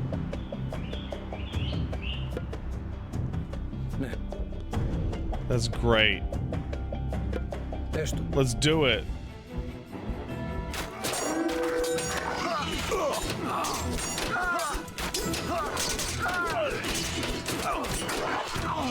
Oh, it's Hydran.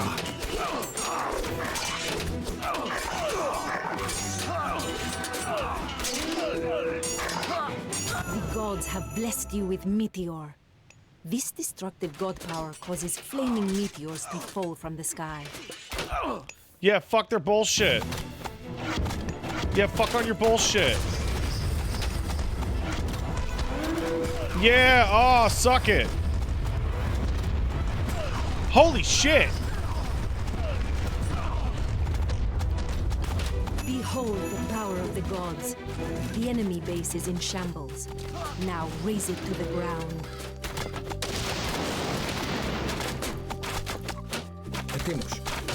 Εισβολή. Burn that motherfucker down.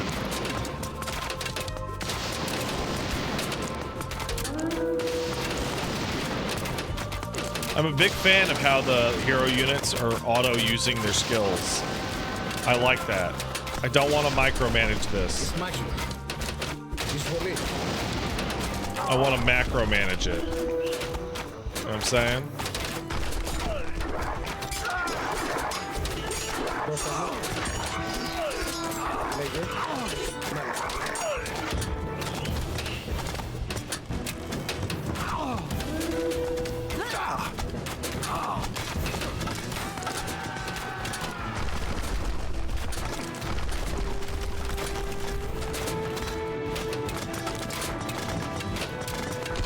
Wow, this has got that good vibe.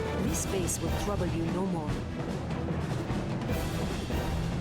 Did Varys manage to escape? To find out, continue Arkantos' journey in the Fall of the Trident campaign. I did it. I will continue to the campaigns. Thank you.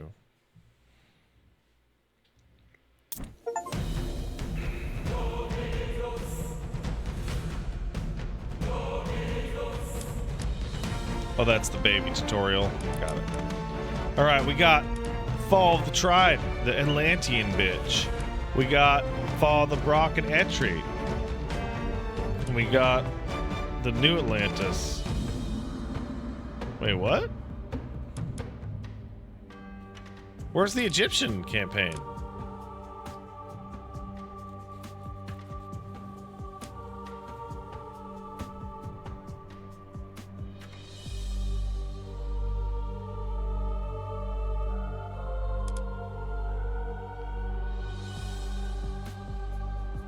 Huh?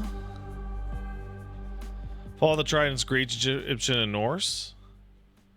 Then what the fuck is Golden Gift? Arrow? Oh! Fall of Trident. The Golden Gift. Wait, what?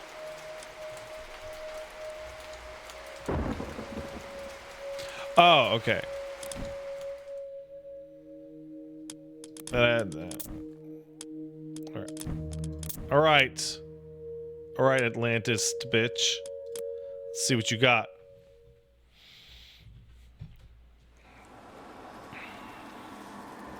Thrall. You have to kill the humans. Son of Duratan. Well, that was easy. That looked like Varys. It has been a long time since you sent him to the underworld, Arkantos. Fighting old battles again? Yes, old enemies. I still see them here. Oh, I know that voice actor. He was in a lot of games this era. Atlantis than can be counted. Faced opponents no other man dared fight. That was long ago. Today, Atlantis' enemies live only in my dreams. I face feeble pirates now. Is that what you believe, Atlantean? Atlantis still has enemies, and you are still the one who will face them. Any who threaten my home or my family will soon have a place in my dreams. These are enemies unlike the others, Arcantos. Do not let your guard down. Dark times are coming, and you are needed. Okay. Arcantos. Awaken. Why is the Admiral, Atlantean guy sir. Greek? Yes? We've sighted land on the horizon. We should reach Atlantis soon. Excellent. It will be good to see my son Castor again.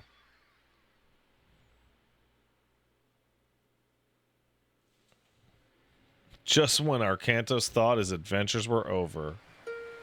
Atlantis is next to Greece? I thought Atlantis was in the ocean.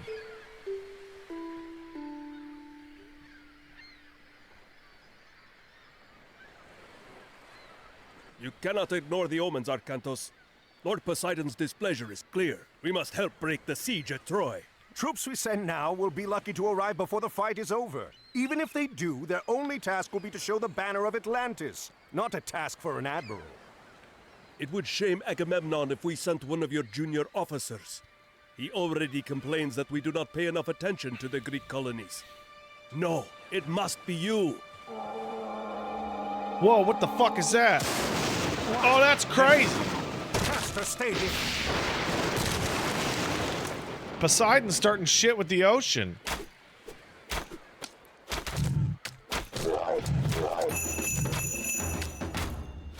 The Atlantean army is on the way.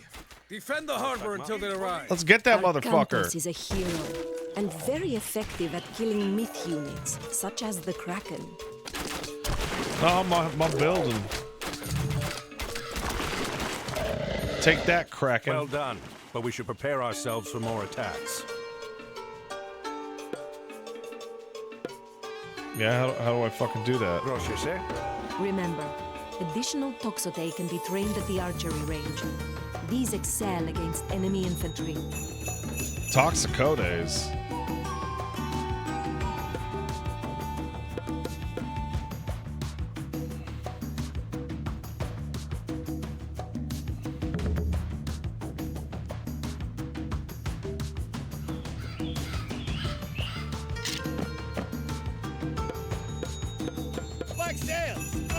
How many of these do you want? Leger. Malista. Esto.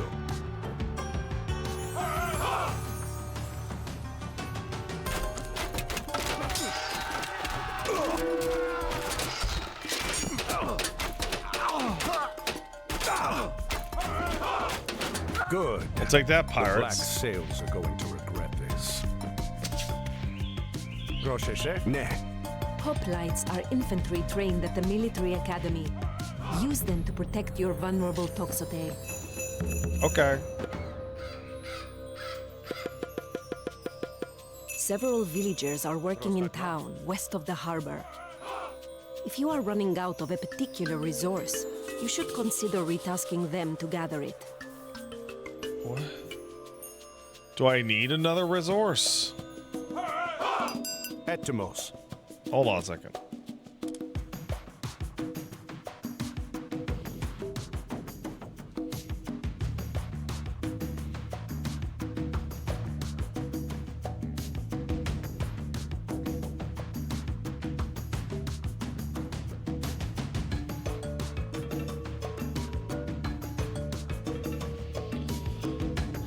All right.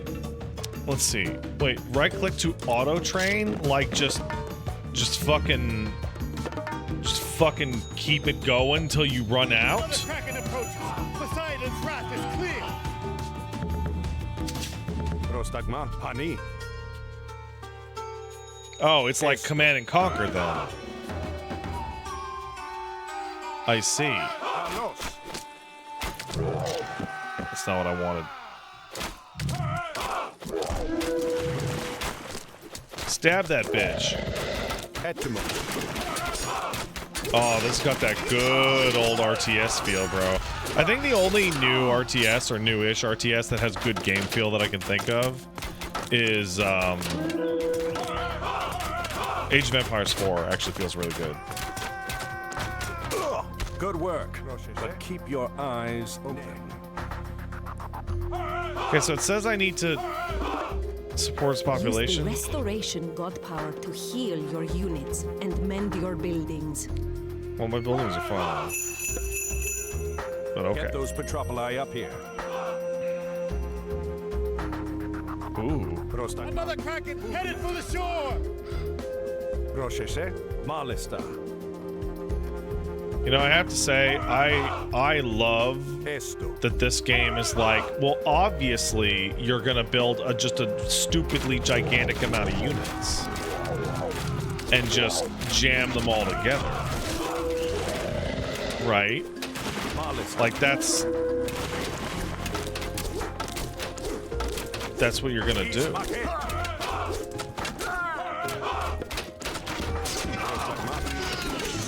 Duh. A landing party! Excellent. Get ready, everyone. This isn't over yet. Consider upgrading the weapons and armor of your units at the armory. I already did that. Grosheshe. Esto. Malista. Ne. Wait, hold on. Esto. Wait, at the armory? Malista. Oh. Black sails! Pirates! Prostagma. Hani. Esto. Oh, it's actually really easy to just... Oh my god. Ulume. Malista.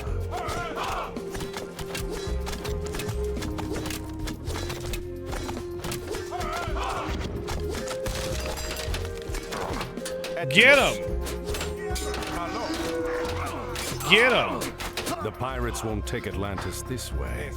What are they thinking? Will this work? It will.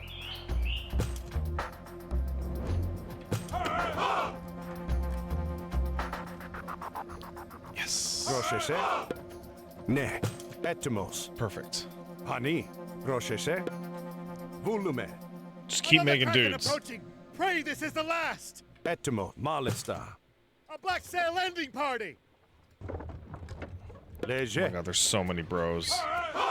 Grosheshe. Izvoli. Just shoot that bitch. Shoot it. Oh my god, you really need myth units for that. Etimo. Oh yeah.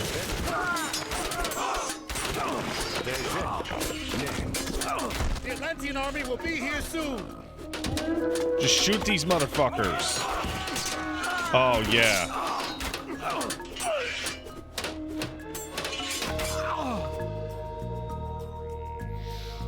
Volume. Ne. Πρόσταγμα, βούλομαι.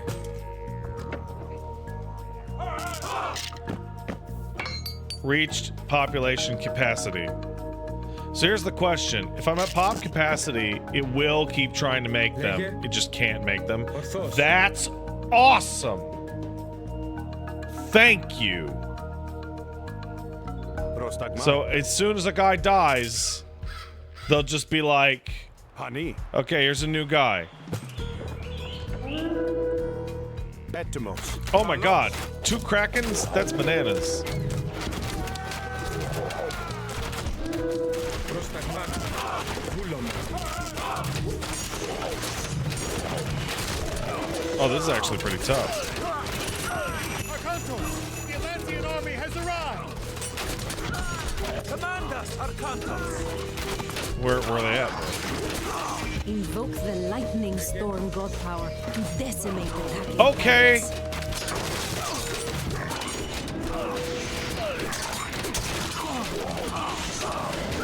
Yeah, zap them.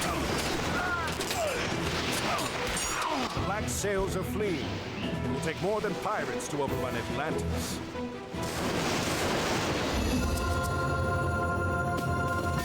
Yo, this got modernized like perfect. I could tell it's like a really old game, But it's like, listen. We know you guys just made Doom stacks. Okay? We know you made Doom stacks. Okay?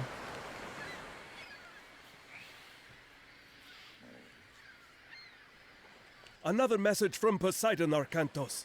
His creatures helped the pirates. Father, they stole the trident. Oh, no. What? Yes, it was stolen during the fighting. Hey, can I say something really controversial? There could not be Like, a clearer insanely sign, Arcantos. controversial? We are losing Poseidon's favor. We must act. I will go to Troy as you ask. I'm going to get that trident back on the way. Zethos, take supplies aboard and get the men together. We're setting sail. Can I come? No, I need you here in case they come back. I think Don't worry. This that errand will not take long. Blizzard saying we want people to use small groups of units, so we're going to artificially limit how many you can select in a group, is maybe my most hated design decision of anything I've ever played in my life.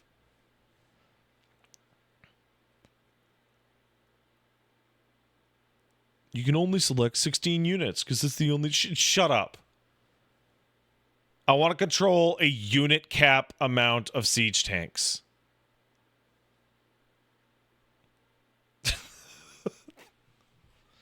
That was only in StarCraft 1? No, it wasn't. It was also in Warcraft 3, and it was also in Warcraft 2.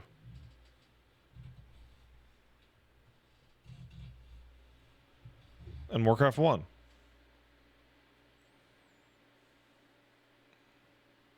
Nobody played those? Y'all motherfuckers just sitting around lying now.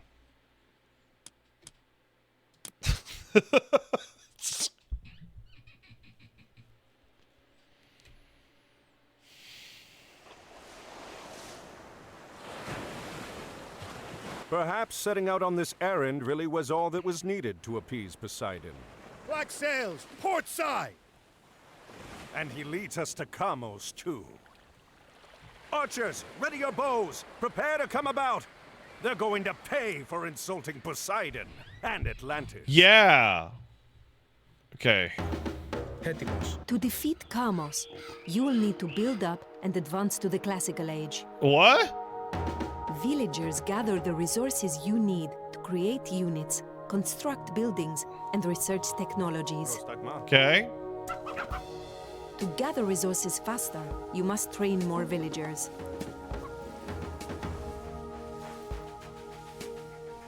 I'm just gonna hit this villager button.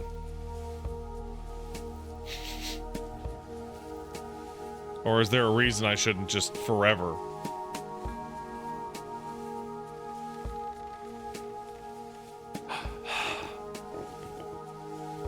Πρόσταγμα. Opa.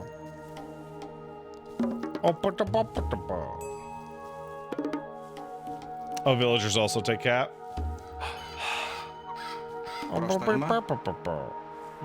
People. Phlegma. Your villagers must build houses to support your growing population. Phlegma balls.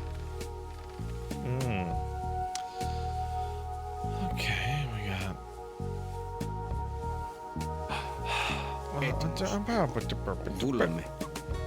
house. Oh, cool. Oh, that's nice. It auto snaps. I builded the house. Alright,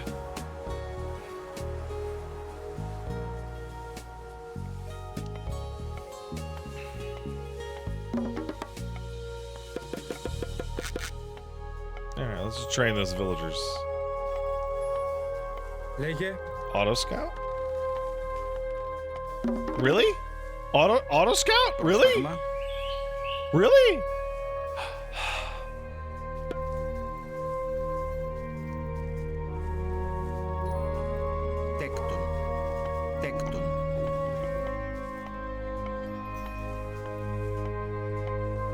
Like really?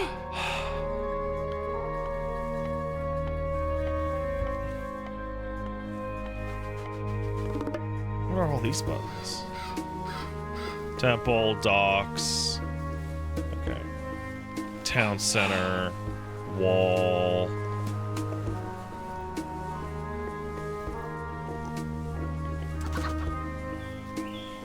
Esto. Gather the food. Hey, where are these guys getting food? They're getting food from chickens! Is this limited? This feels limited. Yes, it is definitely limited.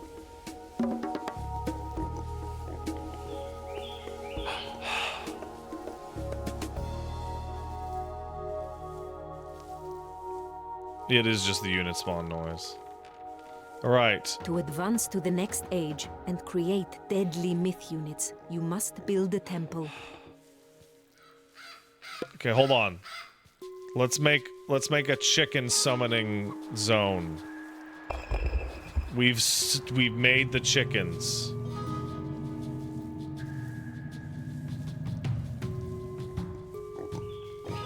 We're so smart. Okay, let's build a temple.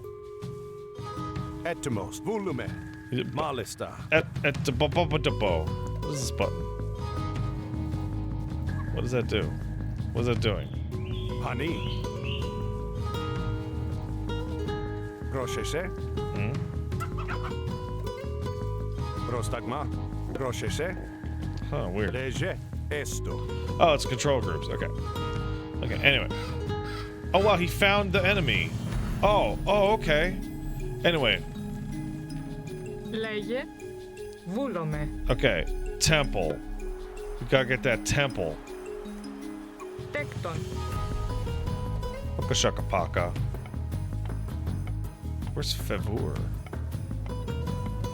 That's lightning, huh? I'm currently earning no lightning. They got deleted by the enemy? That's fine.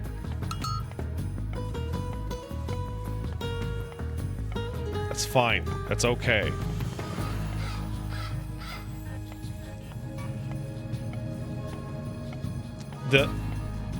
I'm gonna be real. The convenience enhancements I have been playing in this 2007 re-release, like remake of this fucking game, fucking A+. A+. August says, as a Greek man, I find the Greekisms gibberish hilarious. Oppa! Gyro! Oh shit, that's also limited? Oh, fuck. Well done. Now, select your town center and advance to the classical age. 400 food, 60 seconds. Oh! Oh!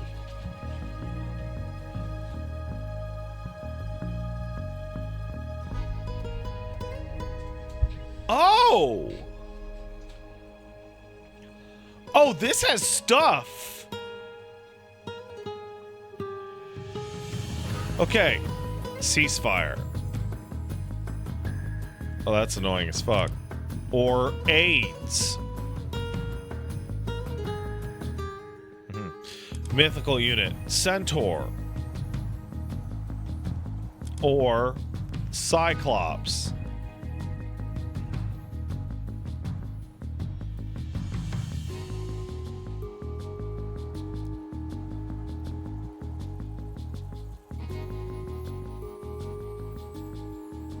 Better shooters, better spearers,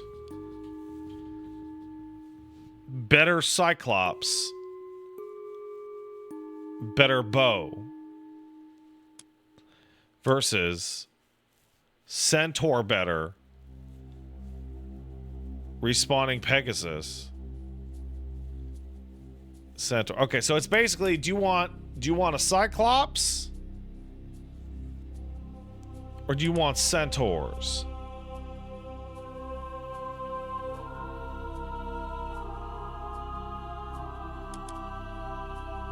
You can choose a preset in the Villager Priorities menu to automatically distribute your villagers between resources. What?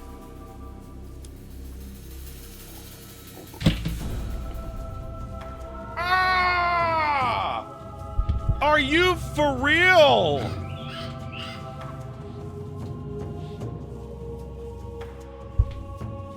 Who made this? Who Who made on this? Xbox? Really?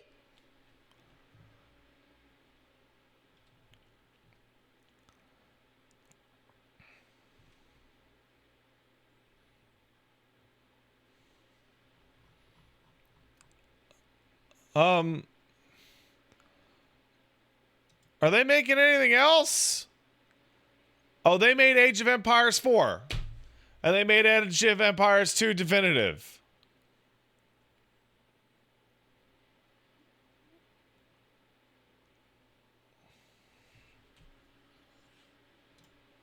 I should go back and play Age of Empires 4. I really liked what I played of it. Are they making anything else right now? Use him to quickly explore the Something map that's to not find resources historical? and enemies. Wait, is the game going on in the background while I'm doing this? Oh shit, it is.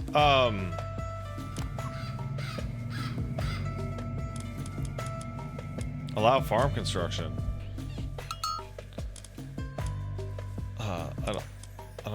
Build walls and towers to fortify your base against How do I know enemy which one I attacks. want?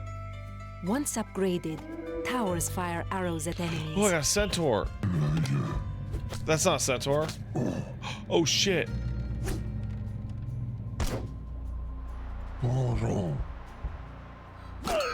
That's awesome. Go with balanced? What's balanced? I don't even know.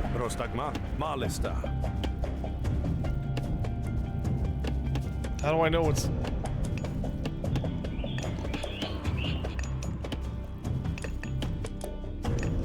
Léger. Volume. Esto. Look at the names. There aren't any names. Preset. To construct Oh, more balance. ships, you must first build a dock. I want ships now. Fuck. Train an army and destroy the pirates. Build a military academy and archery. Build a dock. Okay. Let's dock it up. Prostagmesto. Military academy. Go. Tekton. You.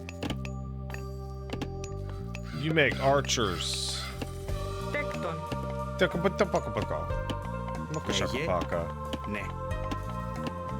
What else we got? Farms? Are they gonna build farms when they're done? Is that what's gonna happen? Market? What the fuck is a caravan?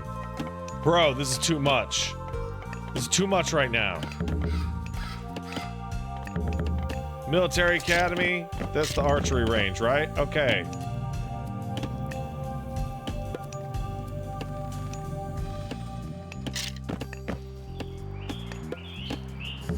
Okay. This says I need 15 more god juice. So that'll take a little bit of time. But hold on. Put you here.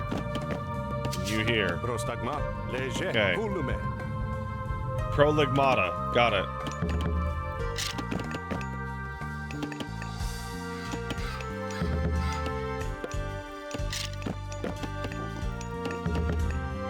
Just gonna upgrade all my boys.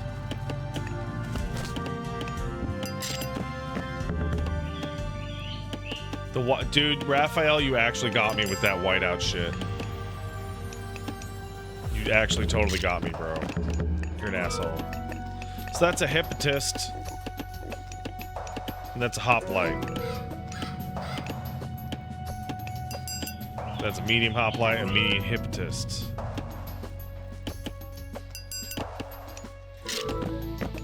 Okay, well then. Can I get one of you guys to build a fucking dock? You got docks out here? You got, oh yeah, dock me up, son. How do you build a dock? Oh, it's gotta be on the... Okay. They docking.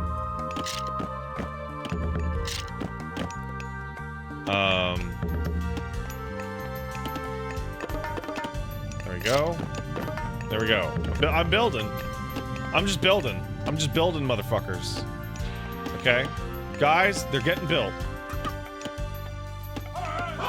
Now, what happens when we run out of food? What is this? Really? Really? Έτοιμος. I have a boat? Πρόσταγμα. What the fuck was that? What the hell is that? Some kind of horse freak. Έτοιμο. Out of my way, horsey. I got a transport ship Πρόσταγμα.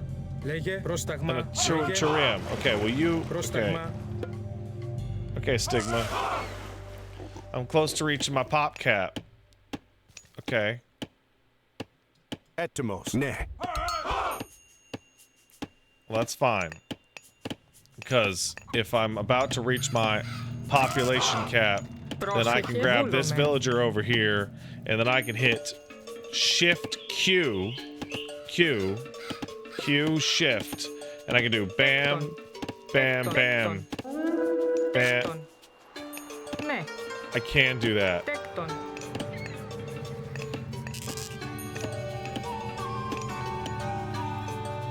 Λέγε.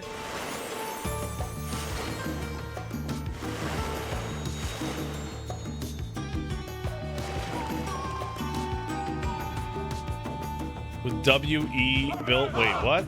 With W and E building, I can increase my resource? Okay. I'm fighting some, oh no. Doesn't look like I am. Ne. Ani. Esto. Ani. Oh, look at this dude. Πρόσταγμα. Fishing ships. Oh, oh, yeah, there's oh. Etymos. Prostagma. Volume. Oh my god. Esto. Leje. Hani. Etymos. Etymos indeed, bro. Hani. Etymos. Got it. Wait, I need fishy ships. But I don't have enough lumber. Damn it. What's using up all my lumber? Oh, is it boys? It might be boys. Okay. Calm down with that for a minute. Okay? Calm down. Alright, now this guy. Is there a button I can click to get me a random peasant? I bet there is.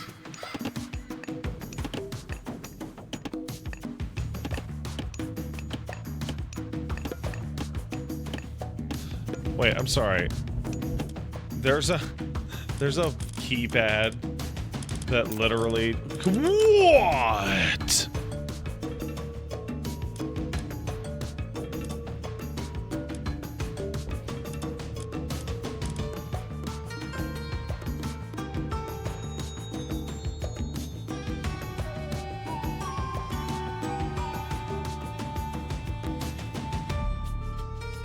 All units.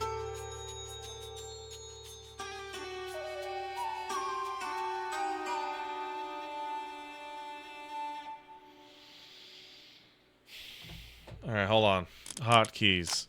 I want to find out what all units are. What button is all units?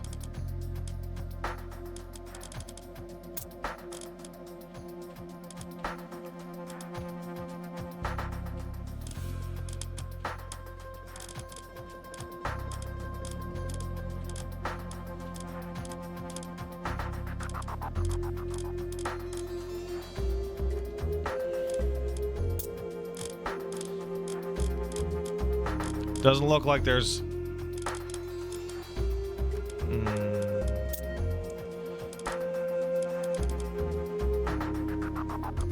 Ah, there isn't one. Select all land, naval, military. Find idle villager. Select all idle villagers. Select all idle land. Select all land. Shift Alt A. Got it. Well, whatever. I'll just hit that button. Prostagma. Esto. Proligmata. Thank you. All right. Okay, I need fishing boats. Need 3 fish boats.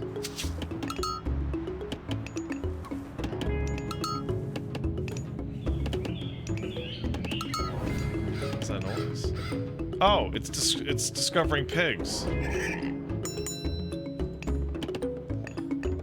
Πρόσταγμα.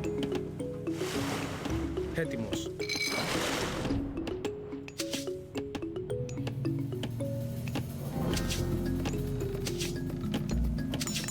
Food source. Yes! Excellent. More food. Good.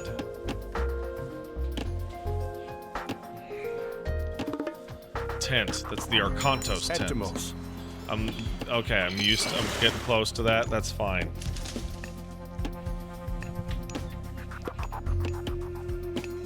Okay. Oh my goodness. Alright, you. Okay. Granary.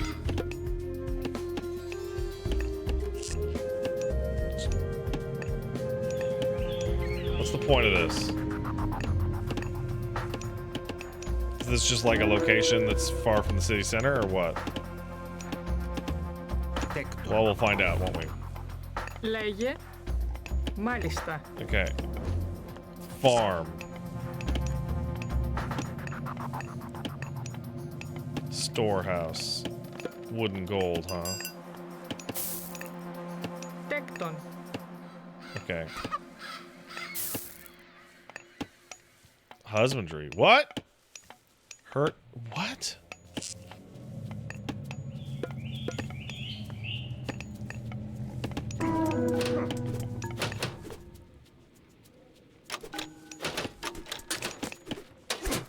No! Honey. My boats! Πρόσταγμα.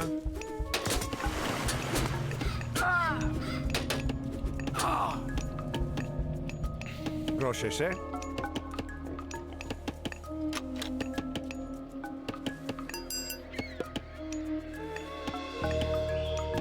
Need 110 more woods.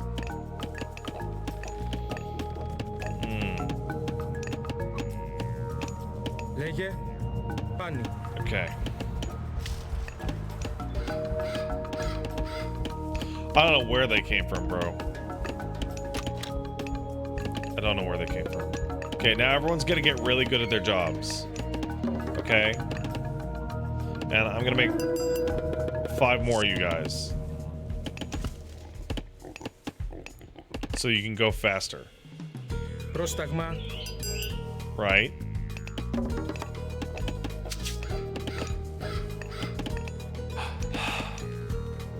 And then I'm gonna add, I'm definitely gonna aim for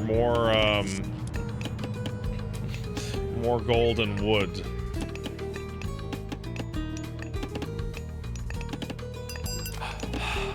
For now. Έτοιμος. Alright.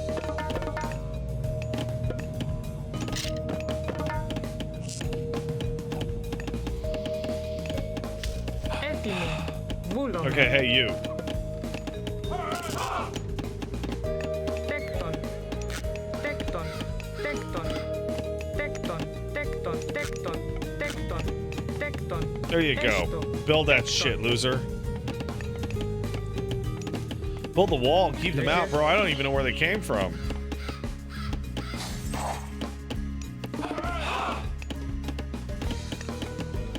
Literally, I have no idea.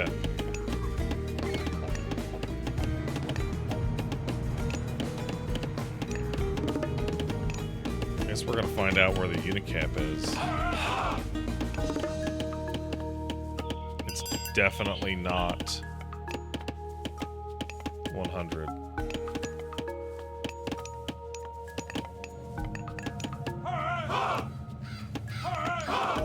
Rah! Alright. Oh, we trained up an army. Let's go. Βούλομαι. Καλώς. Get those fucking motherfuckers! Yeah!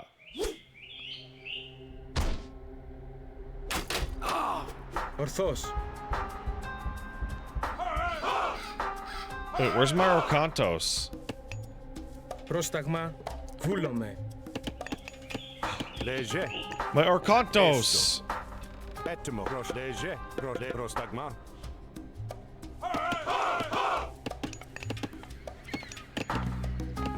Kind of weirded out I can't like put a mine on this, but I guess that's how it works. Λέγε, ορθώς. Πρόσεχε. Βούλουμε. Μάλιστα. Έστω.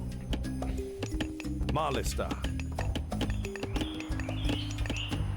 Βούλουμε.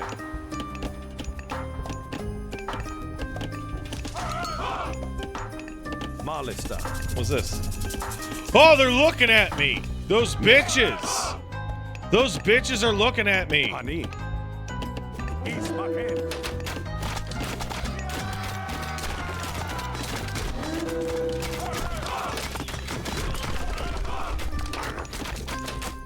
Can you believe it?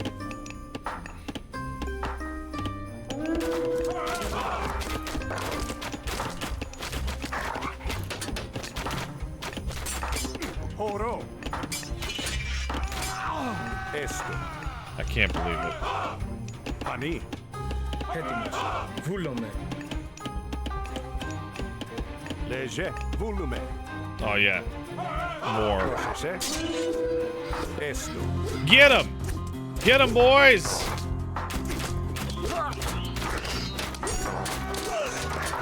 Yeah! Léger. Ναι.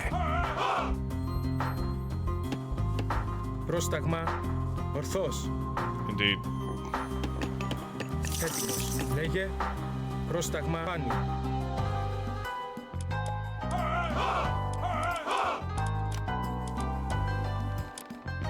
So when it says allow farm construction, does that mean that like when they completely run out of food, these guys will start building farms instead? Πρόσεχε. Oh, that's awesome. Ναι. Honey. Esto. Volume. I'm gonna get you bitches! And you're all gonna get sick! You're all sick as fuck! Honey. Yeah! Yeah, we in there! Bringing democracy!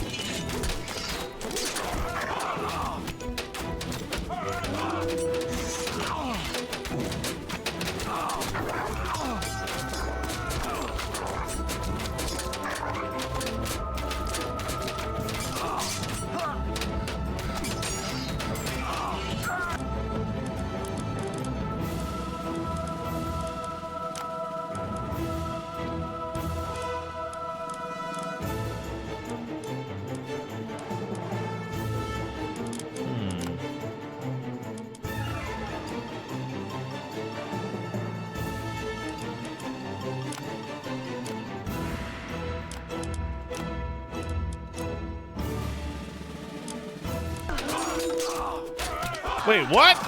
I said no.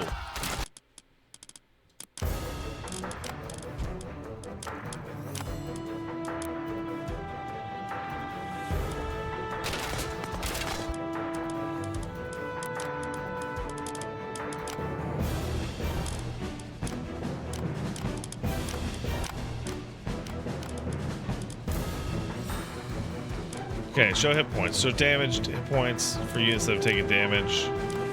Only. I guess that doesn't work.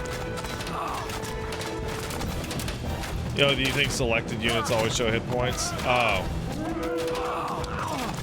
Λέγε,Ισμάχη. Okay, well then.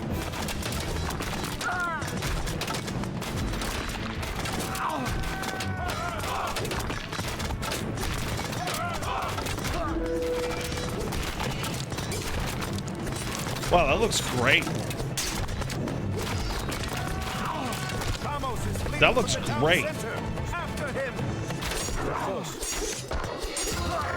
That looks great. That looks great.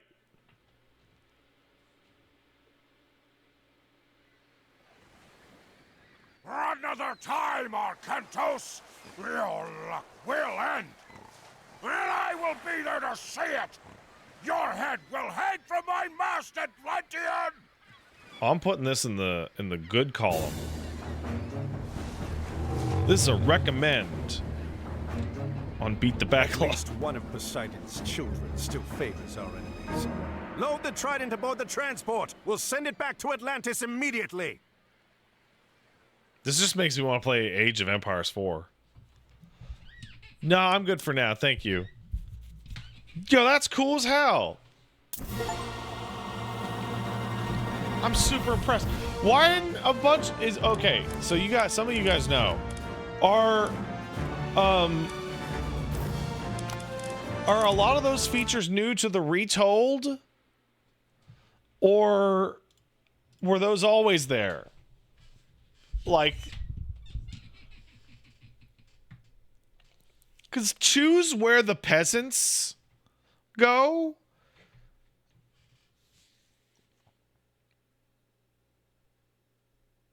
Like, man, thank you for choosing where the peasant go. Thank you. Hey, a spooky baby sub. Thanks, spooky baby. Was having a shit day because my sibling was being an entitled brat, but fuck yeah, Pat's playing an RTS. I really wish that there were more RTS games that existed and had like a proper full-ass campaign.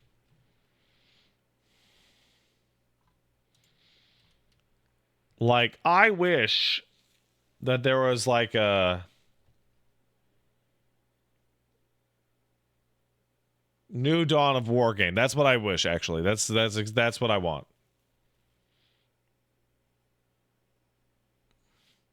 It's literally what I want.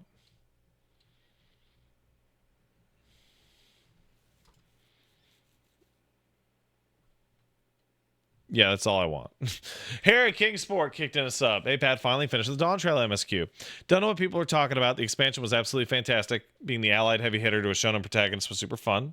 Anyway, have fun messing around with my childhood. AOM. BG music's giving me vicious nostalgia alone, let alone the unit barks. So, Dawn Trail has, like, massive problems. Me and my pals have been talking about it for a while. And, Dawn Trail has like one problem, which is like 100 times worse than all of its other problems. Which is you run into the villain of Dawn Trail like 4 times, and there's no reason you couldn't just take them out yourself every time you run into them. Like you see them and you're like, oh cool, let's just go get them, and the story's like, no. And you're like, well, we could literally just take them out right now. They're right there. They're right there. We could take them out in like a 10-minute trial. It'd be super easy.